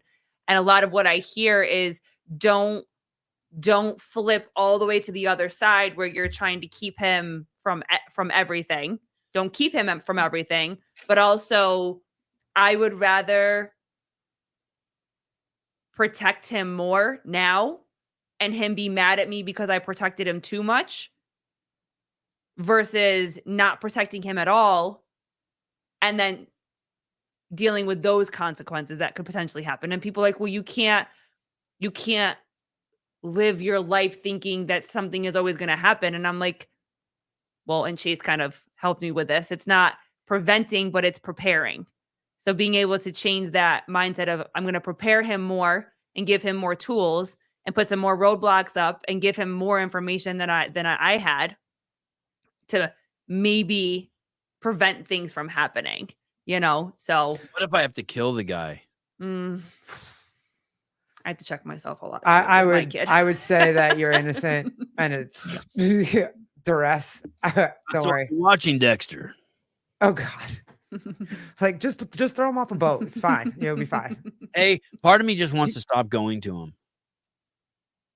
Yeah, well then do that. Yeah, I feel like as a parent, if the hair stands up on the back of your neck, Especially then It didn't stand up on the back of my neck. it would have on mine. I don't do maybe because we're women. I don't know. I don't do side rooms, back rooms, recording rooms. I don't do that shit. I think that's a good. Here's the thing. I can't tell him. I can't tell the teacher. I don't think. Unfuck me if you want. I won't be happy. I can't tell the teacher, hey, I only want my kid in the piano room. Why? Because then it's weird. At that point, it's like, at that point, the whole thing has gotten weird, right? I don't think so. You can set boundaries for your kids, but you can't set boundaries for the people around your kids. So I would be like, but then at that point, he's like, yeah, this dude thinks I'm a fucking pedo. Well, then who gives a fuck? Or he just thinks you're a helicopter parent. And if he thinks that, if he in his mind says, oh, this guy thinks I'm a pedo, then there's something in there that's pedo-ish. Because if you said, hey, if you were like, hey, like if I was teaching your kid basketball and you're like, hey, you can't teach him basketball in the small gym. You have to teach him in the big gym where I'm sitting, whatever. I'd be like, fine. I wouldn't think shit about it because I'm not a pedophile. So I'll teach your kid wherever you want me to teach your kid because I'm not a pedo. Right. Okay, good. I'm glad I said it to you. Okay, cool. So if he does trip, it's on him. Because I taught 12-year-old girls pitching for a very long time. And I never brought my phone. They never had my phone. I never, like when I would take videos of them so that they could see themselves pitching, I only did it with their phone or their mom's phone. It was never on my phone. I never had my phone on me. They never had my phone numbers. We were in a public fucking park at a field. Mm-hmm. Her mom stayed or went. She obviously trusted me, so she would go run errands, come back. But there was no... That's so smart. If you said that to me, if you're like, hey, please don't film my kid, I'd be like, okay, I will not film your kid. Mm-hmm. But I wouldn't think two shits about it because I don't do that shit. I'm not going to fucking molest your kid. So I wouldn't care if you asked me for... Dude, that's such a... That's you completely... That's so good. That's so good. I like that. Like, yeah, I would... that slipped through my brain nicely. That unfucked me good. I like that. I wouldn't even worry about it. Like listen, if me saying that makes you think that I think you're a pedo, then something probably in there. I mean, and he's got the tranny in the yard. Like he's got chickens and a tranny in the yard. I'm just saying, you're not. Wednesday's gonna be fun. I'll report back to you. Bring Haley with you. Bring Haley with you. It'll be fine. You'll be fine. Vindicate wants you to tell the crash bathroom story. Oh, with the baby? Oh, when the baby... Oh, yeah. What's the baby? I call G. He's just my baby. I call him. Okay. He's not one. Okay. He's definitely like, do you guys got a second one? No. The one with me in the bathroom or the one with him in the bathroom? Because he went into the bathroom by himself. Because now I'm just like, hey, I'll just open the door, check, and let him go. He does it. He's good. He does his own thing. He was in there for a minute. So Vindicate did me a solid and went in there because there were other men in there to go check on him. And he had literally went in there, looked at a guy, was like, excuse me, sir, I really have to poop. So he took the stall instead of the urinal. Yeah. But while he was in the stall, he was talking to the men in the room and was like, hey, Biden's still alive. I mean, it was just because I had just been talking about like Biden's, I mean, he's the president, but he's dead, but he's still alive. So he just went in the bathroom stall and just started regurgitating what I had been saying. And you see one guy after another just come out just laughing. Dying. And they're like, wait, is that your kid in there? I was like, yep. That's awesome. How old is he? 7. Does he get scared going in there by himself? No. With his autism, like the hand dryers. If there's automatic hand dryers, the noise. Avi hates the hand dryers. Yeah. Yep. He immediately will do this. Yeah. But Garrett won't go into the room sometimes. Like, Or if he'll there's a slide hit. across the wall. Like Yeah. over here, he'll slide across the wall around to get to the bathroom. Mm-hmm. That's crazy. That's exactly how Avi was until maybe right around 7 he stopped being like that. He was terrified of them as a kid. The sound, everything. Literally, I could go, like, if we went and there was a hand dryer and I went for it, he'd just start crying. Yeah. Yeah, that's nuts. That's interesting. Man, He did have a small amount of time where he would actually ask me to do the hand dryers, and he would stand in there, like he'd put his hand over his ears. Yes, Avi would do that too. Hey, But can he's you like, go ahead. Yeah. And I would, but then that only lasted. He probably only had me do it a couple times or whatever. But for him, that still is the number one thing that he just does not hit sensory loud overload that he gets. He just can't hang with the hand Avi would dryers. just be like, hey, can you do it? But I'll stand by the door. He also didn't want me to flush the toilets. You know those power flushers that public bathrooms has? He couldn't stand those. And he cannot stand fucking arcades. He wants to go in so bad, but he cannot go. He's just like, dude, I cannot be in there. No, which is so weird because lights and sounds. G loves all that shit. Yeah, he'll go. G loves all that shit. It like loud music. Crash didn't bother him at all. And Crash was a lot of people, a lot of movement, a lot of sounds, barbells dropping, music on, microphone. Like he didn't bother him. Being in a gym doesn't bother him. Like nothing like that. But the hand dryers are the thing. You guys have a mustard seed logo? Yeah. We're trying to help John Young. Wow. Wifey. Oh, Leslie Young. Yeah. Yeah. Wow. That's really cool. Well, and also too, the Garrett has the Hiller bat and the Colton Mertens pig. And those are like his favorite things ever. That's like makes him feel comfortable wherever he goes. So I was like, this pillow I got from her is crazy. That's so cool. That's cool. It's like really robust. It's like thick. Like you could. They're comfy. Yeah, yeah. Oh, look, and is that a bat behind you too? Behind me? Oh yeah, it's the Hiller flag. I support all your people, bro. Oh, that is awesome. Well, they're your people too. Wow. Yeah, we got the CEO flags on the other side, but you can't see it. Yeah. Wow, that's crazy. So no, we love it. Go get your Vindicate shirts. Go get your HGR. It's that time of night. My nostrils are closing up. No, we're good. I'm not going to keep you. I can't believe we stayed on for this long. This is pretty cool. He's almost close. He almost is beating Sousa, though. He's almost beating Sousa. He's not there yet. Oh yeah, that's right. And Bill Grunler. Sousa and Bill Grunler are the two. If I had my sniffer, I say it this way, longest lasting men on this show. Yeah, the top 3 are you, Bill Grunler, and Matt Sousa. What's that stuff I spray in my nose? I do it once a year, and I'm in that phase. It burns. Is it the white and green bottle? Yeah, it's white and green. It's a little glass bottle, and you just close one nostril and snort it in. I've been using it the last 3 nights before I go to bed, but I think my bottle's old. I've had it for like 4 years, and it doesn't burn the way I used to remember it burns. Not Afrin. Yeah, it's like Afrin. It's like Afrin, but it's a different one. Oh, sorry. No, Chase is top 4. Sorry, Chase. No, Chase is top 4, Judy. Flonase? Oh, yeah. Is it Flonase? No, what is that? Nose spray. I could ask my wife to bring it, and I could probably keep going. Yeah, everybody's trying Flonase. Hey, Gus, what's up, dude? I recognize all the people in the chat. They're all your people, dude. They are all. Yep. Yeah, every single one. They're awesome. They hang out with me a lot. I wonder if they and Sousa went live on the Instagram account and told people we were live here. Oh, thank you, Sousa. Appreciate you, dude. Oh, what? Kamala Harris went on Joe Rogan?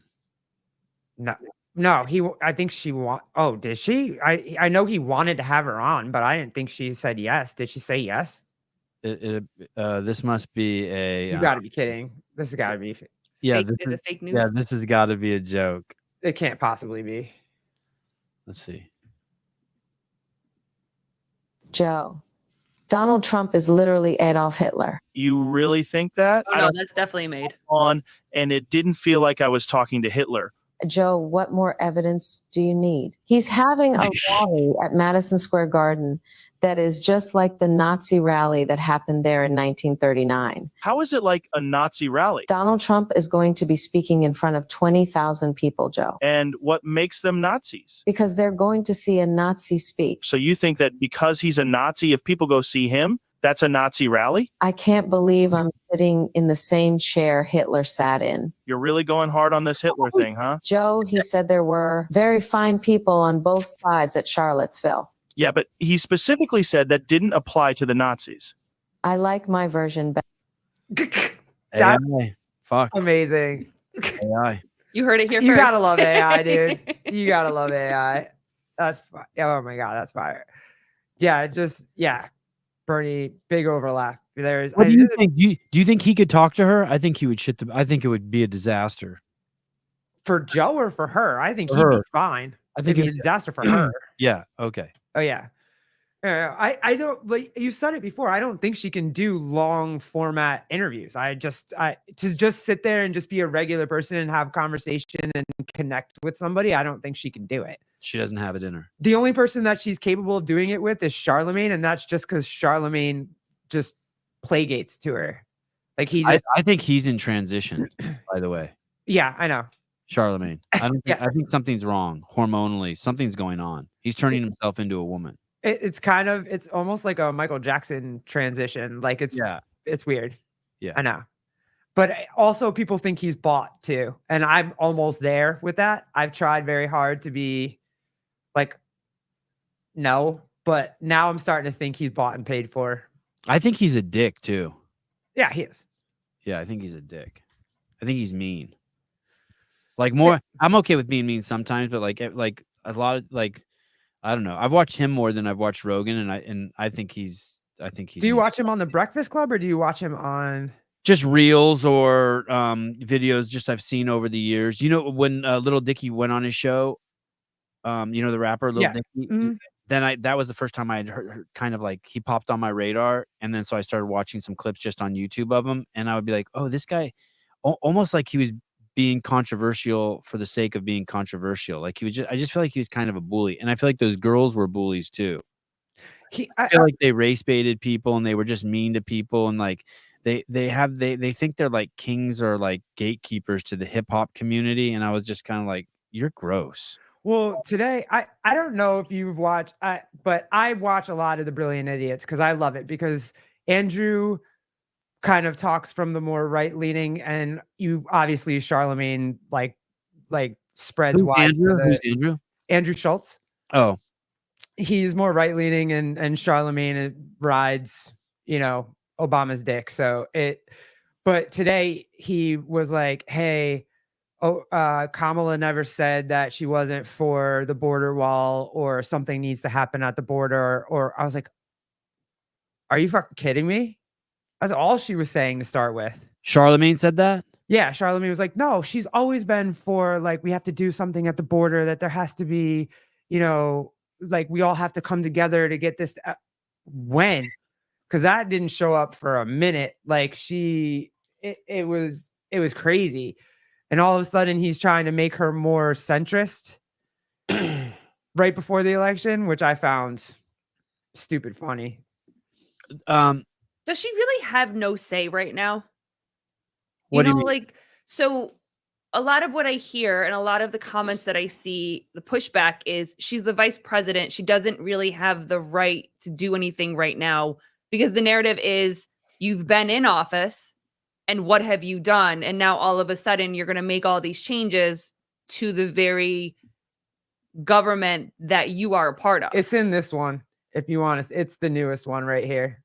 Oh shit, they have their own podcast? Yeah, the Brilliant Idiots. That's why it's fun because Schultz is more right and Charlemagne is more left. Is Charlemagne just straight lying? So I know I'm preaching to the choir, but the fundamental difference between Biden and Trump in their policies is Trump just wanted them to wait in Mexico. Yeah. That's the fundamental difference. And once they said They lifted that restriction on day one of Biden's presidency, and then they would give them court dates, and they could wait in the United States. And as soon as you said that, it's on, and they started just pouring over the border. Yeah. And it happened during COVID, and millions of people. While our country was, we were being forced to take vaccines and injections and lockdowns, these people were pouring into the fucking country, unfucking checked. Yep. And the Democrats, I don't know about Kamala specifically, they made fun of his wall forever. That's what I'm saying. But now those are just the facts. Those are just like they tried to stop his wall. And this thing that like he didn't get Mexico to pay for it, like, so fucking what? Yeah, like, what does that have to do with fucking anything? But he actually did get Mexico to pay for it. He got them to pay for it in a different way. They didn't give us cash. Did you hear the thing that he presented last night? Yeah, hold on. I know exactly where you're going. I'm sorry, Colleen, I cut you off, babe. My apologies. What? Oh, sorry. Yeah, finish that. No, I just I'm sorry. I want to hear, because again, I'm very new to all of this stuff and I'm trying to learn a lot. But the pushback is that she's in office as the vice president, and she says, and people are saying, is that she doesn't have the right to do anything. She doesn't have the right to change anything. The power. She doesn't have the power to do anything. Is that true? I accept that premise, but she ran with that guy and she's responsible. And she said that she was in the room for every major critical decision, and that she was a part, and that before he made every critical decision, the last person he talked to was me. She said all that stuff. Now she's distant. And I don't believe that either, by the way. I don't think she's ever had any power. I think it's a total, I agree with I don't think she's ever had any power, right? You don't think she's had any power? No. I don't think a DEI hire. Yeah, I think she was a DEI hire. He said she was a DEI hire. He said, "Hey, I'm picking her because she's a woman." I mean, so I think there's a consortium of people in there that she feels pressure from. She's like the prom queen, and people are bossing her around so she can keep her throne. You know what I mean? The mean girls are telling her what to do. That's it. But that doesn't mean she's not responsible for it.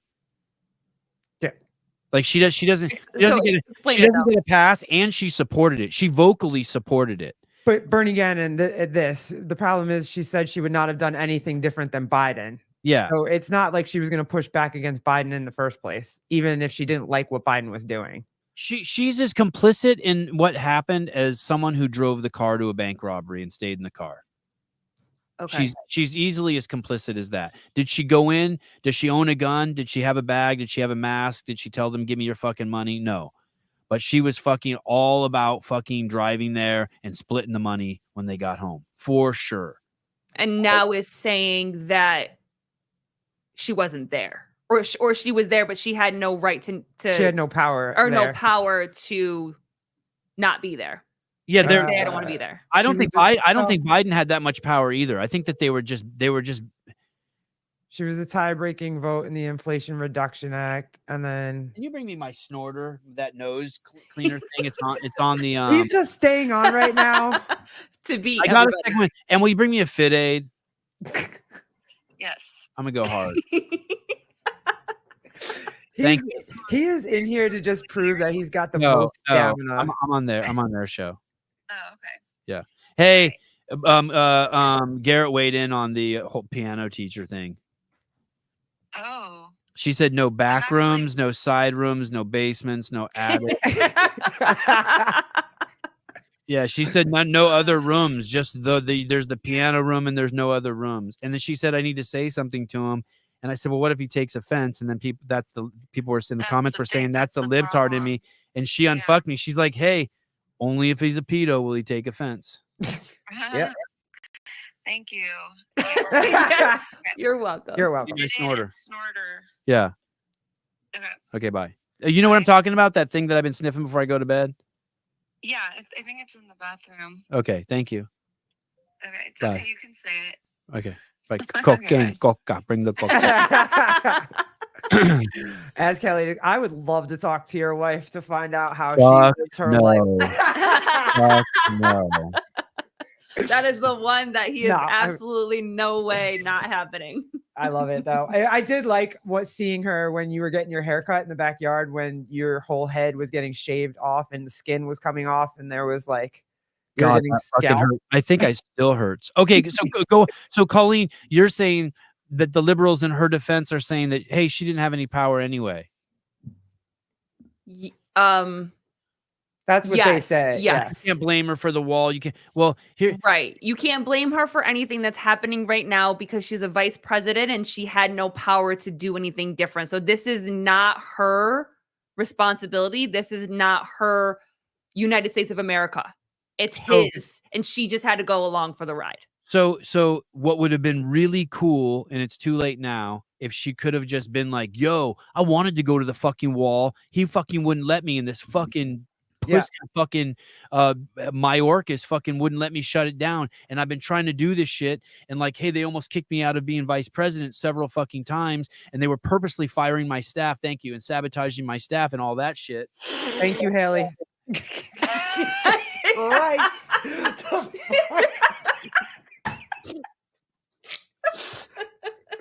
Sinex.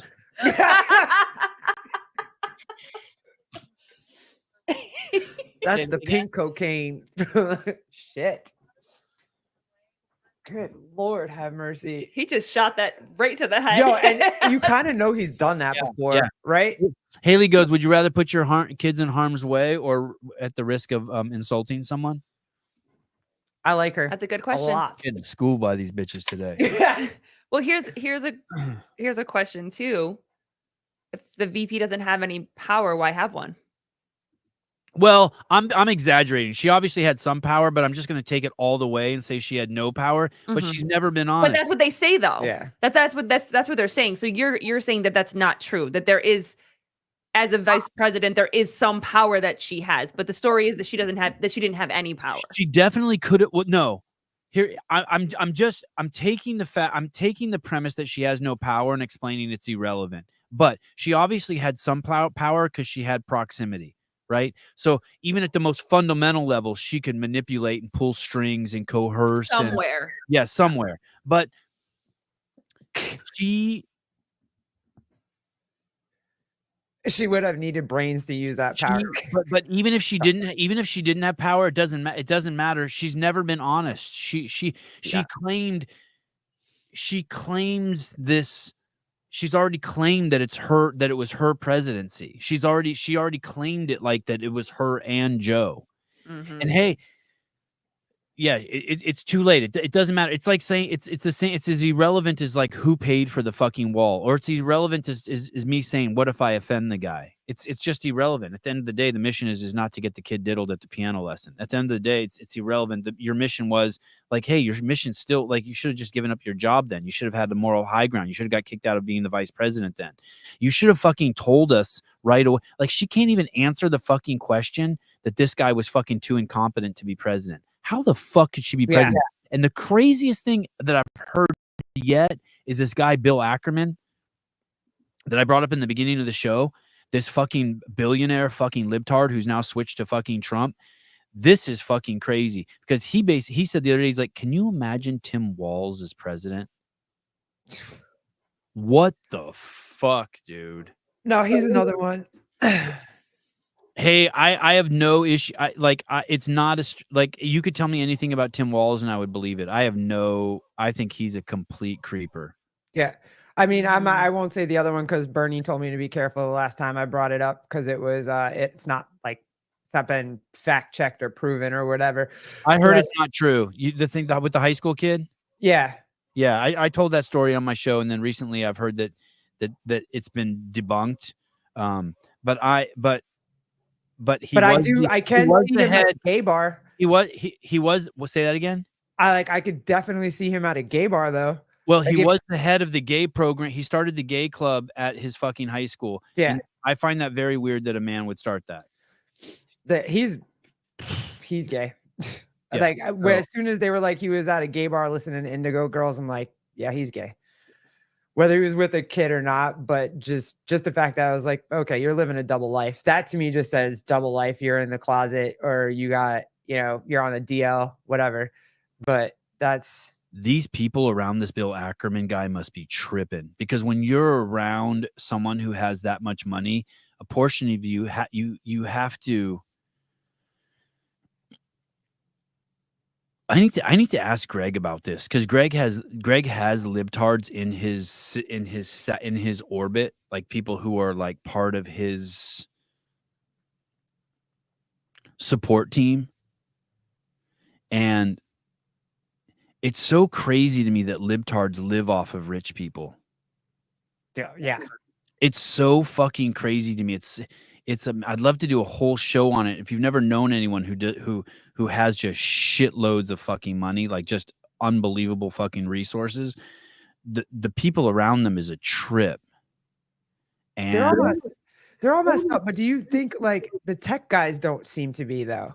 Like you see, the billionaires or the millionaires at Abercrombie. Maybe it's a billionaire. Maybe the billionaire clubs aren't messed up, because like you don't see Elon in any scandals with any like weird shit in it. You don't see he have like 10 baby mamas or something. Yeah, but that's normal. Come on, man. Like haven't we normalized that? Haven't we like said like, hey, as long as you take care of all your kids and pay for all of them and whatever, you can have as many kids as you want. He's not like lying or cheating or you know what I mean? I think there's a guy on the Dolphins football team who has like 7 kids with 7 chicks too, or something. Yeah. It's a wide receiver guy. Yeah. All of them. Nick Cannon. They all have. There was a whole list that came out of the dudes with the most baby mamas, and it's like a weird list too. So I have a question. It's Tyreek. I tried to click it. So sorry, Tyreek. Yeah, Mike Levis, Tyreek Hill. Yeah. And Mike, I could see you at a gay bar too, but like if you were at a gay bar with us, not at a gay bar just by yourself hanging out with random gay dudes that you didn't know. Like if we all went to the gay bar with you and your wifey and whatever, that would be fire. I get so much dick at a gay bar. Man. Like I could just see him like stripping and shit with oil. God. Like, oh my God. It would be crazy. Hey, Pool Boy, if you ever go to a gay bar, you should not have a drink. I would roofie the fuck out of you, dude. I was a fucking gay dude. Did I ever tell you that I drank my friend's drink that was roofied and I passed out? Yeah, it was right. I wasn't 21 yet. I was still using like those fake IDs. You know, the IDs that like aren't driver's licenses, but you could get them anyway in Times Square or whatever for nothing. And I went to, it was our favorite gay bar on the island. And I went with my friends, and most of my friends are 5'5" and like 120 pounds, maybe soaking wet. And yeah, we were all in there. I came out, I drank my friend's beer because she was going to the bathroom, and I was like, oh, I'll just finish it and buy her another one. And it wasn't maybe a half an hour, 45 minutes later, I just was knocked out for 5 minutes. And what happened? Why only 5 minutes? Because I think I was bigger. I was this size at that age. There wasn't, if it was like a 5'5", 120-pound girl, it probably would have been long enough for him to walk her outside. But I was groggy after it. Like I had to go home after that. My friends drove me home. Did everyone know you got roofied? Yeah, we all said it. And like my friend said it afterwards, and she was like, oh shit, that was my drink. And I was like, yeah, it was probably better it was me than you. Because like what a bitch. You know what she's doing? Someone was actually trying to roofie you, and she's like, no, they were roofing me. No, they weren't trying to roofie my big ass. They weren't walking outside with me unnoticed. They would have been noticed if they tried to get me out the door as dead weight. Wasn't no way. He is by drop, you dose to size. Oh, interesting. GHB is by drop. Yeah. Yeah. Did you watch the fights by any chance? No, but I was going to let you, they want to talk about it. So if you want to, I'm happy to talk about it. I don't know too much about UFC. I hated it. I know you were really happy going into it. You were super stoked for it. I was miserable. Did your dude lose? All my dudes lost. I was so bummed. Who's it? Holloway? Is that your guy? Oh, nobody won. He got his ass beat. Robert Whitaker got his ass. Robert Whitaker got his jaw broken. Dude put him in a fucking choke and broke his jaw. Oh shit. The Armenian dude lost. I hated it. I hate it. It I'm was sorry. You didn't pay for it, did you? yeah, $79.99. Oh shit. I had good people at my house. That was cool. Okay, so you had fun. Yeah, I love my kids' jiu-jitsu instructors, and they were here, the boyfriend and girlfriend, and the boys did a lot of training, but I fucking hated it. It sucked. Jeremy, are you talking to me? I wasn't. Oh, that's why he stopped texting you. Stop texting your boy. I hated it. I'm sorry. Okay. Are you gonna? Did you see the McMahon last little one? And I'll let you go because now you're definitely the dude with the. Does he have the most stamina? Yeah, that's it. You win. It. Yep. You have the most stamina by minutes of the Sevan podcast sphere. Not by seconds, by minutes. With the females. You now have the length and the girth. Congratulations, Mr. CEO. Stamina. I have endless stamina. Did you see the Kenneth, I'm sorry. Well, I know you don't like Jillian Michaels, but real quick, and then we'll end on this. I know you don't like her. I sent you the podcast that she was in with Matt Walsh. I'm not a huge fan of Matt Walsh. I do agree with him in some instances. And Jillian Michaels, my wife will tell you, is whiny as shit, and she's been super liberal, woke bullshit. But to watch them sit down together and have an honest conversation about their life experiences and ask each other questions to try to understand where they were coming from in their own lives was pretty cool. And I don't think I watched like 20 minutes of it. And she was doing most of the talking. Yeah, you had to get through that. The reels that I watched of her on Instagram, she's been she fucked Bill Maher up. Like she was brilliant, and I appreciate like what she brings to the table, and I'm glad that I can't believe it's her that did it. I didn't think she was going to be our leader. Like I really didn't. I just need to be just cool with those people. Like I need to be more chill with people who finally like come around. So I think she's a good role model. Good on her. I just admire that she changed. Like her thinking changed. Yeah, totally. I wish she would have stayed in California and fought the fight. Okay. You know, but whatever. She has to do what she has to do. I think it's cool that she had Matt Walsh on. I think Matt Walsh, same thing. I think he's a dick, but fucking God bless him. I'm so glad he's doing what he's doing. I think he's dogmatic. Yeah, he is. But I haven't seen any of his movies, but there's a ton of shit he does that I like. I love the shit he does. I think he's fun to look at. I think he's cool looking. I saw the first one. And then now the second one I still have to see. Sorry, Bernie. I am gonna watch that whole thing. I just haven't done it yet. Map Lady, as we say goodbye to Sevan. Sevi, when was the last time you went to Armenia? Would you go back and bring your kids? Seema, what's up, girl?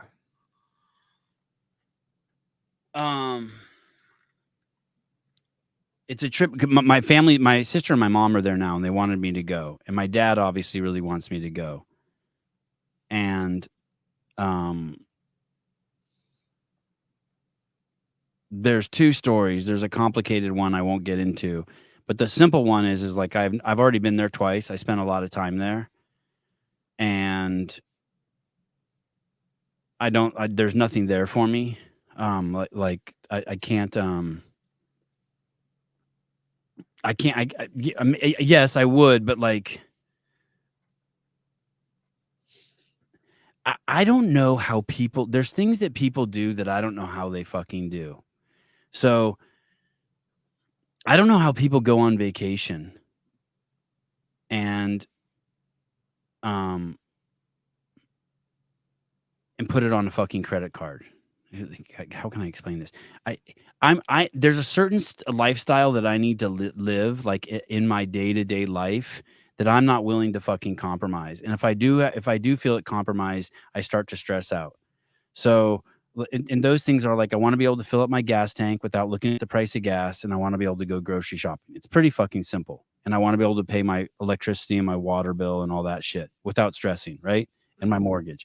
And then anything that would take me out of that or be a challenge for me, like I'm not interested in doing. I love my fucking house. Like when I come home, I'm so fucking excited every time I come home. And so I think about that shit like all the fucking time, anytime I fucking leave. And I'm fucking so lucky that I have Sarah Cox in my life, because she makes it so, that's the only time I leave my house is when Sarah makes it available to me. And she makes it available to me all the fucking time to come down and stay at some crazy nice beach house in Newport Beach. She always is sending me dates and times. And then and then I can go down there, but I panic because the first thing I want to do is like, where am I going to do my podcast? And I never want to get out of my OODA loop. And so to go to Armenia, like the part that's hard there, and is that like, yeah, like my kids would probably love it and it would be great. And like, I probably should do it for that. And my dad would be so happy if I went there. He's built something that he really wants to share with me that's there. But I just don't want to, I just don't want to put myself in that situation. It's like the thought of going to Hawaii, to me, like people who go for a week, that sounds fucking horrible. For me, like going on vacation just for a week to somewhere and spending all this money and paying for all the plane tickets. And I don't know, maybe I'm just cheap, or I would rather just like know that I'd rather have like just $50,000 saved in the bank and like, and you know what I mean? I don't know how to, I just couldn't enjoy that. So you'd be worried about literally every transaction you made while you were gone. So it wouldn't even be like you could relax and just have a vacation. When I lost my job at CrossFit, anytime I went out to dinner after that, I stopped ordering food, no matter who I went out with, parents or anyone, and I wouldn't eat food. And I would just sit there and people would be like, why aren't you eating? I'm like, I'm not hungry. And to this day, even though it's been 4 years, I still don't order food when I go out to restaurants, unless it's like this one sushi place we go to. But everywhere else we go to, I pretty much don't order food.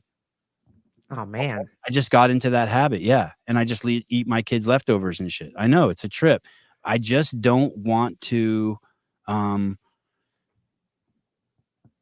I just don't want to have to worry about, I never want to have to worry about money. I never want to be thinking about that, like just the fundamentals.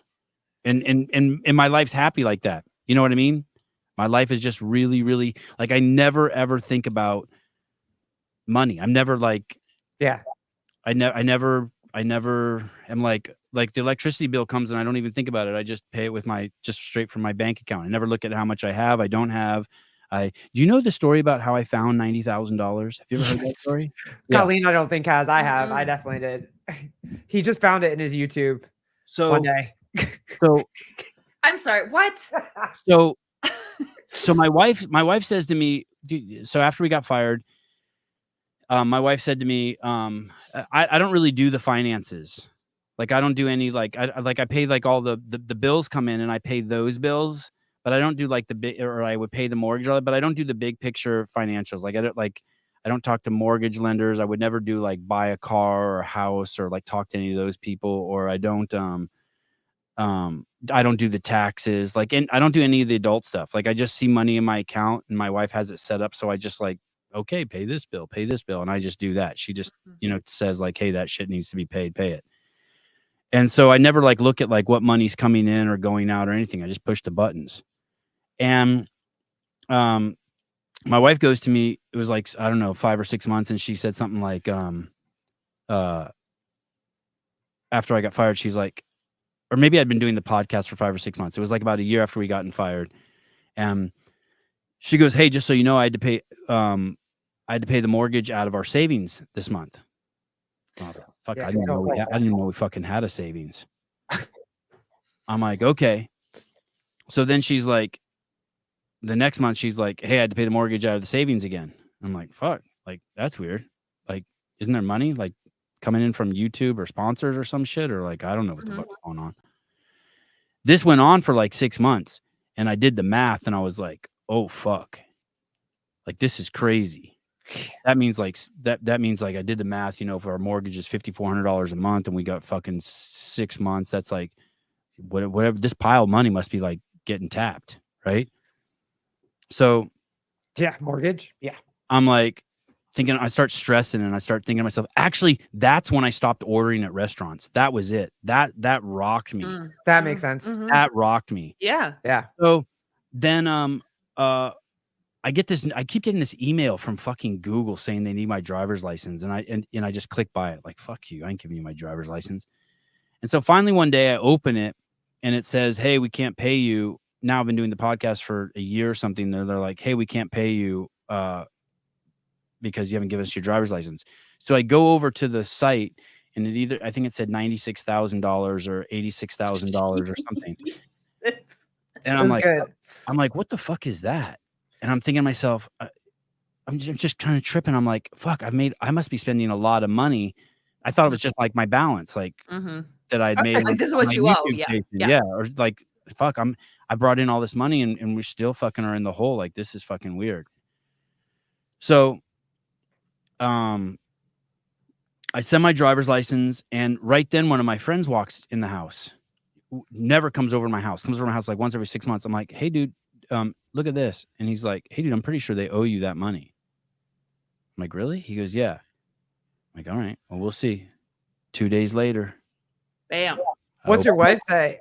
My wife does not flinch at all. I'm like, hey, babe, will you check my Bank of America account? And she goes in there and she's all, yep. She's like, you have $104,000 in your checking account. I'm like, all right. I'm like, well, could you take it out and so I don't see it? She's like, yep, no problem. I'm like, you want to replenish our savings? She's like, yep, no problem. I'm like, you want to leave a couple thousand in there for me? She's like, whatever you want. I'm like, all right.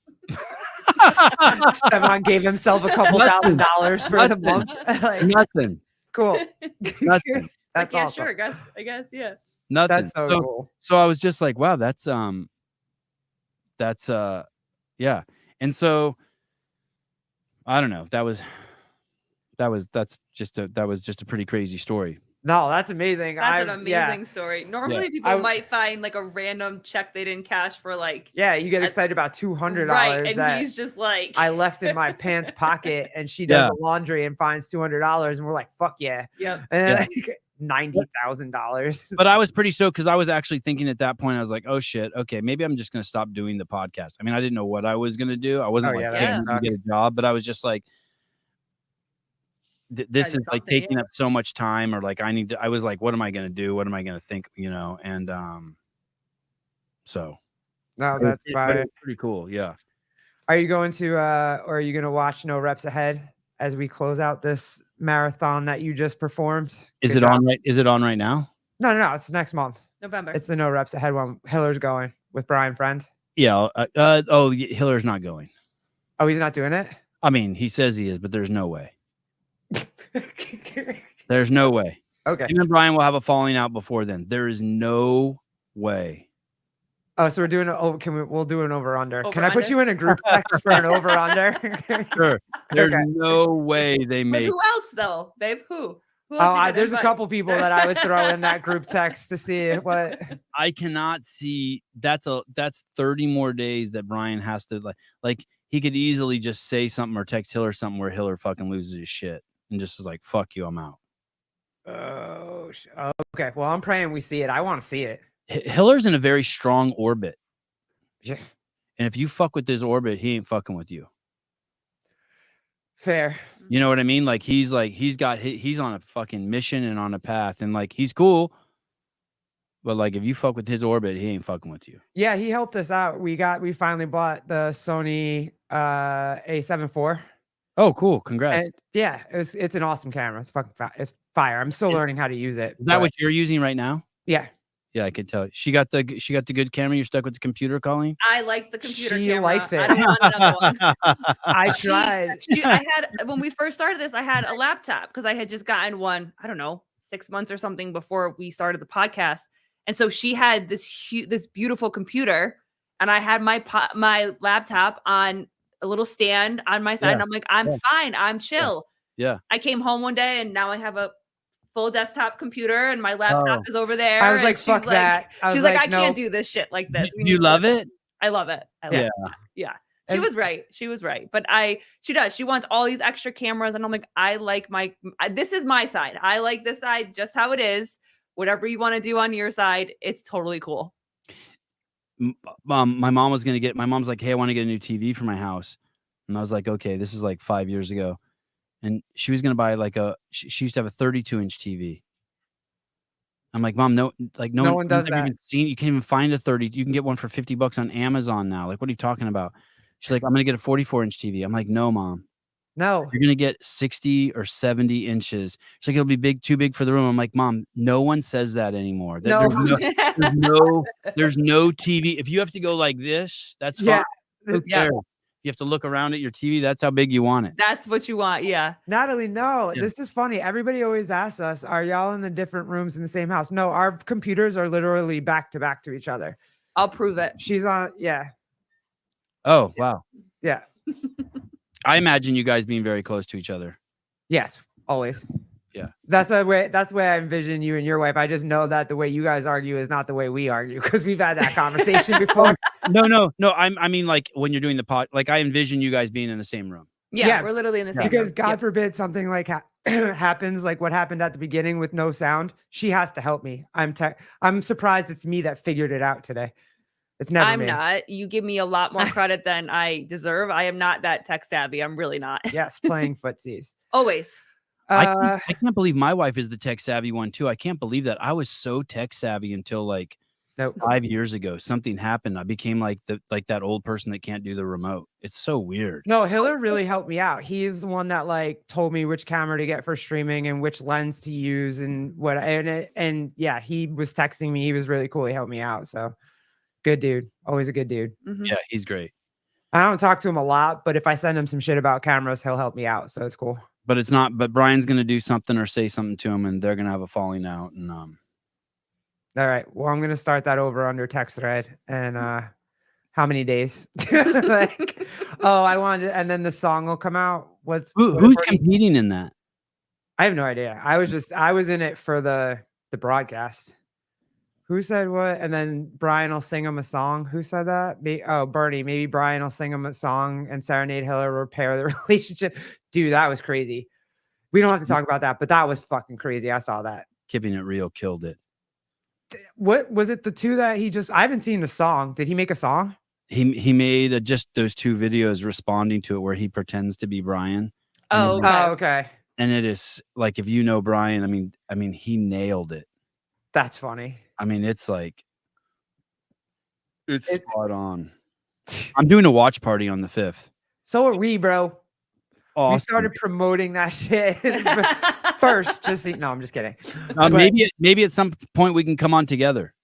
Yeah, no. Hey, we're just gonna chill, and if you guys, if anybody's around and you want links, we were just gonna throw up links and we can just talk shit and whatever for people. So I'm gonna invite people. I invited people. I invited yeah, you got the big names, bro. I got invited Rich and Josh, star power, and Crazy. Hunter. Oh, Hunter will be fun. And that guy Dalton Rasta, the fighter. Yep. Bellator fighter. Let me see who else I invited. Hiller. Does he want to talk? I keep thinking he wants to like talk. Is he ever gonna come in and talk on the liberal side? I feel like he wants to, but doesn't. What do you mean? Like no, he doesn't give a fuck about politics. Okay, because when he did the Kamala hat, that shit was funny as fuck, dude. Oh yeah, he just did that. That was hysterical. I was dying. He just does that to let you know. That's like his way of saying like, this is how much I don't care. Gotcha. But just that's to so get cool. Tyler or Taylor all fucked up when he wears the hat. But he did care when he found out about Annette Rivas and that they have someone there who's hiring not based on merit. Yeah, he came on the show and talked about that. That was a great conversation we had. And we had that conversation with him. And that shows me that he does care. Yeah, yes. But he just, I'm not sure what's going on. But either way, I like his position. I think it'd be funny to have him on an election show that he doesn't. Oh man, talks about. Yeah, it'll be great. Oh, good. I'm glad it'll be. We're not going to be. It's not like we're going to sit. This is the longest show that we will ever do in our lives. Is right now with you. No one will ever beat you. I'm gonna do 6 to midnight. Yeah, no, we're gonna not be doing that. There's no way. But good. God bless you. And I'll pop into like in the chat to be like, you can do it. Stamina. Will we know who won by midnight? Did we last time? I don't think we did last time. We had to go all the way until the morning, right? Because they were still counting so, all yeah. They kept ballots open. They kept places open for like 3 hours past what was allowed, and then they were counting ballots, handwritten shit in the morning, and all that shit. Do you have people in the chat on your show? Yeah, that's what I'm gonna do. If the chat wants, I'm just gonna send links out, and I kind of have this policy: no people from the chat allowed on the show. oh. Should I do that? I wasn't. No. Like, I think it's fun. No. I just think it's for, I'm just afraid like that. I feel like that wall for me is important. Oh, well, I mean, I don't know why I can't articulate it philosophically. I don't know. I thought we did it once where we just did a show where it was like live links and we just threw out links, and it was really kind of cool for 5 minutes to have people come on and just say what they felt and talk and whatever. So I thought it'd be fun, especially for an election show. Yeah, I'm not dissing you at all. I'm not like frowning upon it. I'm just saying, like, I always thought it would be weird to have like someone from the chat on the show. Not weird. Weird's not the right word, but like it would break the mystique or something. Like you are very mysterious, dude. Like it would, I don't know what the word is. Well, and you're the head of the whole thing. Can't get too close to the sun. Know what I'm saying? Yeah, I guess. I don't know, but I burn you. All right. Thank you for having me on. Dude, thank you. I hope we didn't make you work too hard. No, it was good. I was having trouble breathing through my nose, so I started breathing through my mouth, and I realized that when I was breathing through my mouth because my nose closed up, that I just didn't want to talk anymore. Oh, God. That's why I started getting quiet. But then I snorted the Sinex, and I got fucking. I mean, you did. Yeah. Thank you for coming on. I really appreciate it. And anytime, anytime, I love it. I told it's the only podcast I do. I mean, I'm stoked. We love it. And as soon as because we know we won't get you during CrossFit season, so it's cool to get you now. So Thank you so much. Appreciate you. All right, thank you. All right, everybody.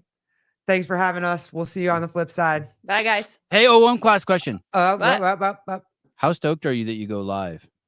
Oh, it's the best. It's so good. It takes so much practice, but and now you could never go back, huh? No. Never. Someone's like, why don't you record a show and show it later? I'm like, ugh, gross. It's so nice without the chat. Yeah. Naked without the chat. How would you go? There's no way. No, I don't. It's not fun. The best part for me is that you end the stream and it's already on YouTube. Before you had to stop the recording, download it to the computer, upload it onto YouTube, all of those extra steps. Like this is just end the stream. It's already up there. It's cool. Yeah. No, thank you for all your help. And then you want to see all the guys. It's like that's like when I wake up, I'm like excited. I'm like, oh, I'm gonna see all the guys. Yeah. Everybody that shows up for us it's always fun. Yeah. So and now CrossFit's going live. Are they? Yeah, CrossFit's been going live like every single day now. Yeah, it's like a CrossFit training YouTube now, right? Is that what you're talking about? Yeah. Yeah, I'm proud of them. I feel like they're like the kid cousin that's coming along.